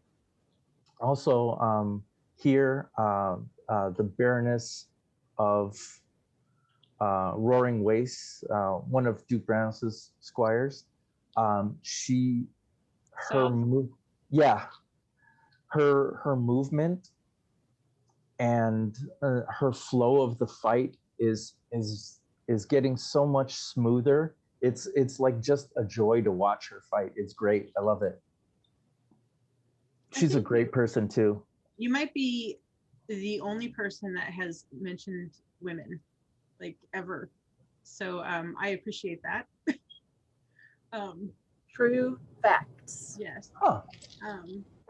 Anyway, a book everyone should read on the path to knighthood.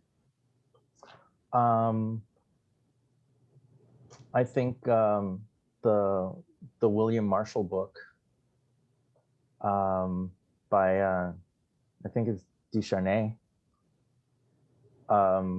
That's it. The beginning of the book gives a good picture of like what being a knight, what that little path to knighthood is in the early portions of somebody's career.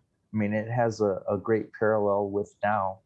And also like it talks about like, I think it's William's first real tournament after he got knighted. And it's like after he's kicking everybody's ass. He's just like, capture, capture, capture.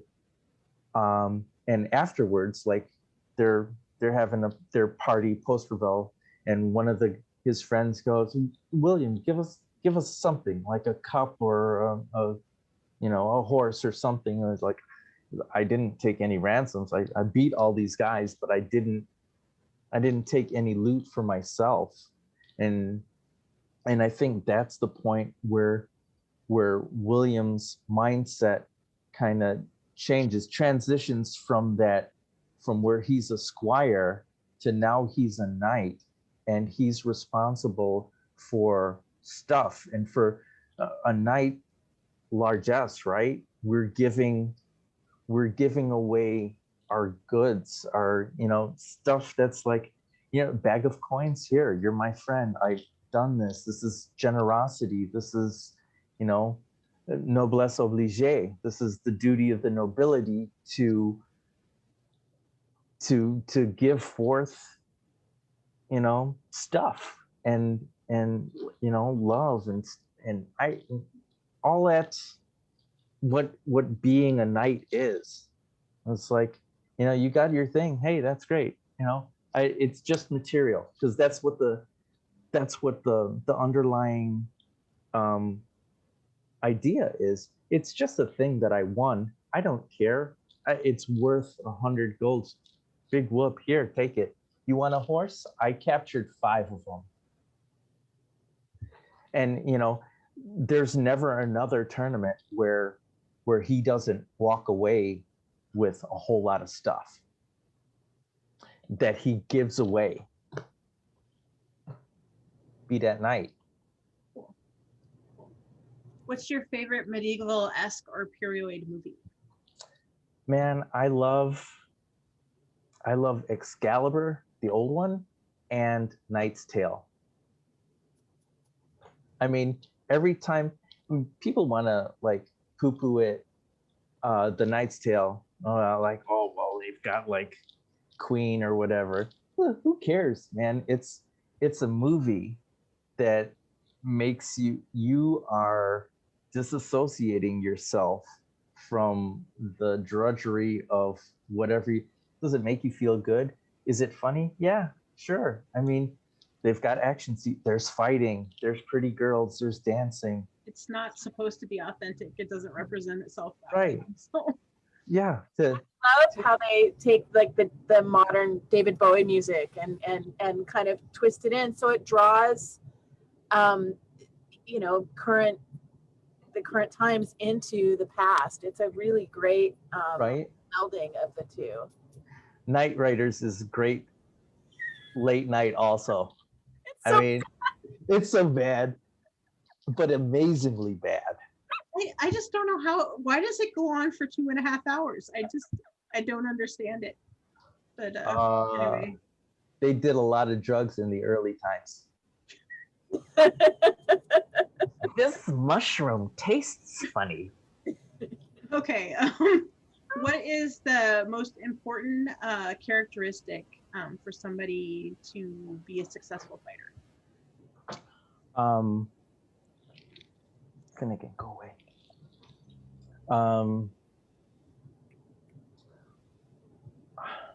I think determination, tenacity, because you're gonna fail, and it's like that's how we get better, by learning from our failures.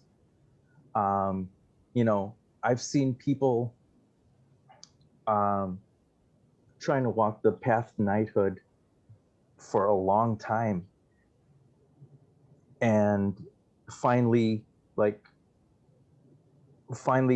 after 20 years or something like that, have that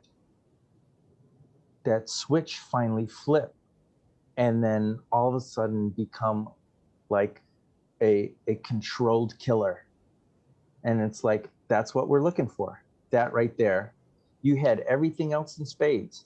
You didn't have that one part, and then you found it. Either somebody told you about something, or you did some ruthless self-assessment on yourself and said, oh, I'm lacking. That's where I'm lacking. I couldn't see that before. I just got to keep going. Yeah, and that never ends, right? Like, right. The self-assessment Oh man. and personal improvement is a lifelong journey, no matter if you have a white belt or a red belt or a black belt or whatever. Yeah, totally. 100%. What is your favorite in-kingdom tradition? And you can choose the West, or I guess you've already pretty much told us the West, so why don't you choose the middle? The middle, I love our rose tournaments.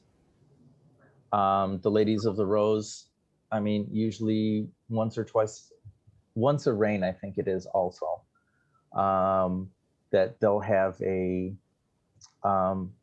they'll field teams of fighters, which is usually like 3 unbelts, a knight, and a master of defense. And they'll set their teams against the other Ladies of the Roses. So, and that's a pretty cool thing. It's because the Roses ask you to be on their team, and the Roses are very much sticklers of, don't be an ass, don't embarrass me, you don't want to don't do it. And so it's like, it's very humbling to be asked by a Rose to be on her team.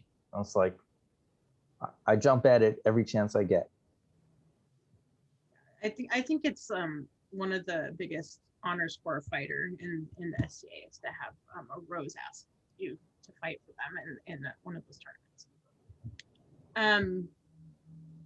If you had a theme song, what would it be?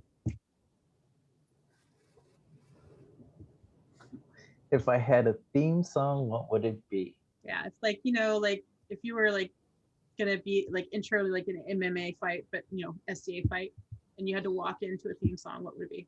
Oh man, it'd be like Gigi D'Agostino, I'll Fly With You, or Amour Toujours. Something like techno dance, like Nice. Sparklers, fireworks. It'd be great. Excellent. If you could change one thing about the SCA, what would it be? Man. If I could change one thing, I think I would have it so all the chivalry would swear the same basic oath to be, so all of us would be beholden to the same thing. Some places, they give an oath that, it comes from the heart or whatever, and they're each individual thing. Some places have it wrote in their, they have a specific ceremony, I hear swear fealty to ever be a good knight and true, all that stuff, reverent and generous. And I think that a lot of times there's loopholes that that came about. If we have all the same requirements for knighthood in corpora, I'm just saying knighthood as an example because that's my jam. If we have all those same requirements for knighthood, we should swear the same basic oath, and then whatever kingdom specific fealty portion to give it something, but we all should be beholden the same, because people will be like, oh man, that's a knight, knights in my area are assholes. Why is that? How did that come to be? Or they're great, and then they meet a knight that's not nice, or knight not good. You know what I mean? Yeah, I definitely know what you mean. Yeah, that would be like a whole rant, and I'm not going to go there. But I know. I mean, and it's you've seen. Yeah. It's a big deal, and we've been around for 50 years. They could have taken care of it early on, but who knew that we'd still be around now? They're a bunch of college kids. Most of them were high. Yeah, I think that they probably had no idea. No, and I mean, we evolve the best as we can. Nothing's ever going to be perfect because we've got all these different personalities and opinions and stuff like that. We're just trying to find that common ground. But I mean, if I could change it, that's what I'd do. Excellent. Is there a goal or like a masterwork that you would like to still accomplish in the SCA that you haven't? And if so, what is it? Yeah, I mean, I'd like to be a duke, man. That's. Boom. I think I look good in strawberry leaves. Oh, me too. You could rock those. You could totally rock those strawberry leaves too. Yep, I could see that coronet. Get on it, girl. Yeah, working on it.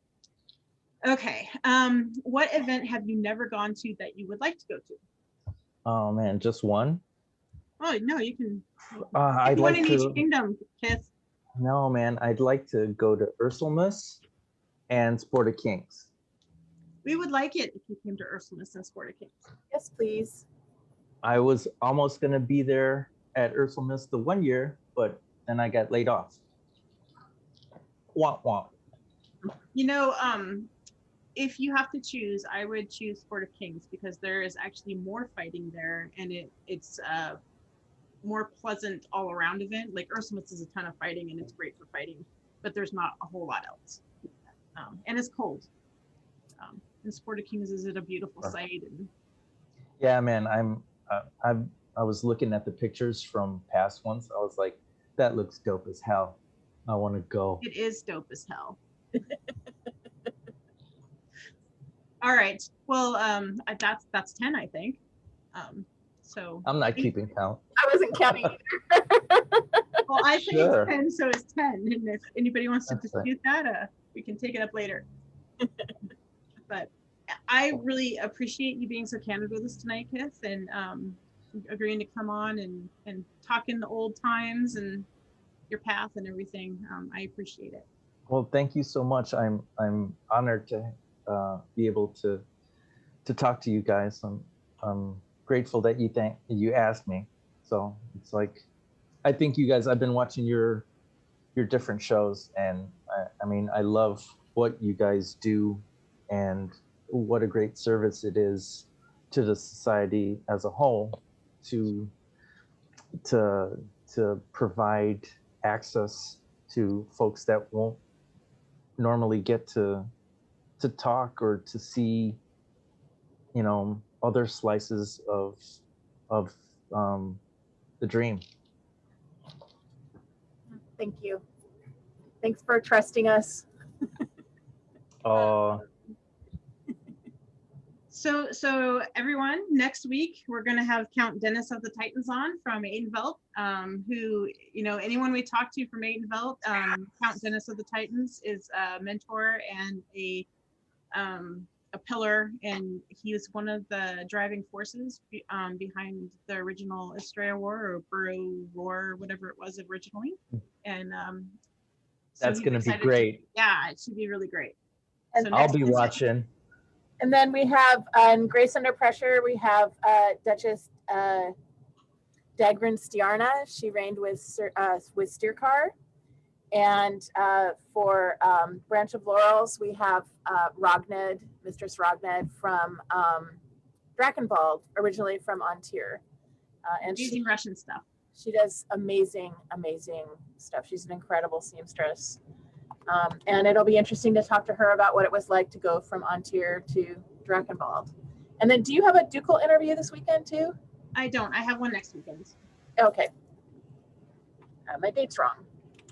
All right. All right. Well, thanks everyone for joining us, and we'll see you next time. Thanks again, Kith. That's going to be great. Thanks for having me. Good night. Watching. And then we have, okay.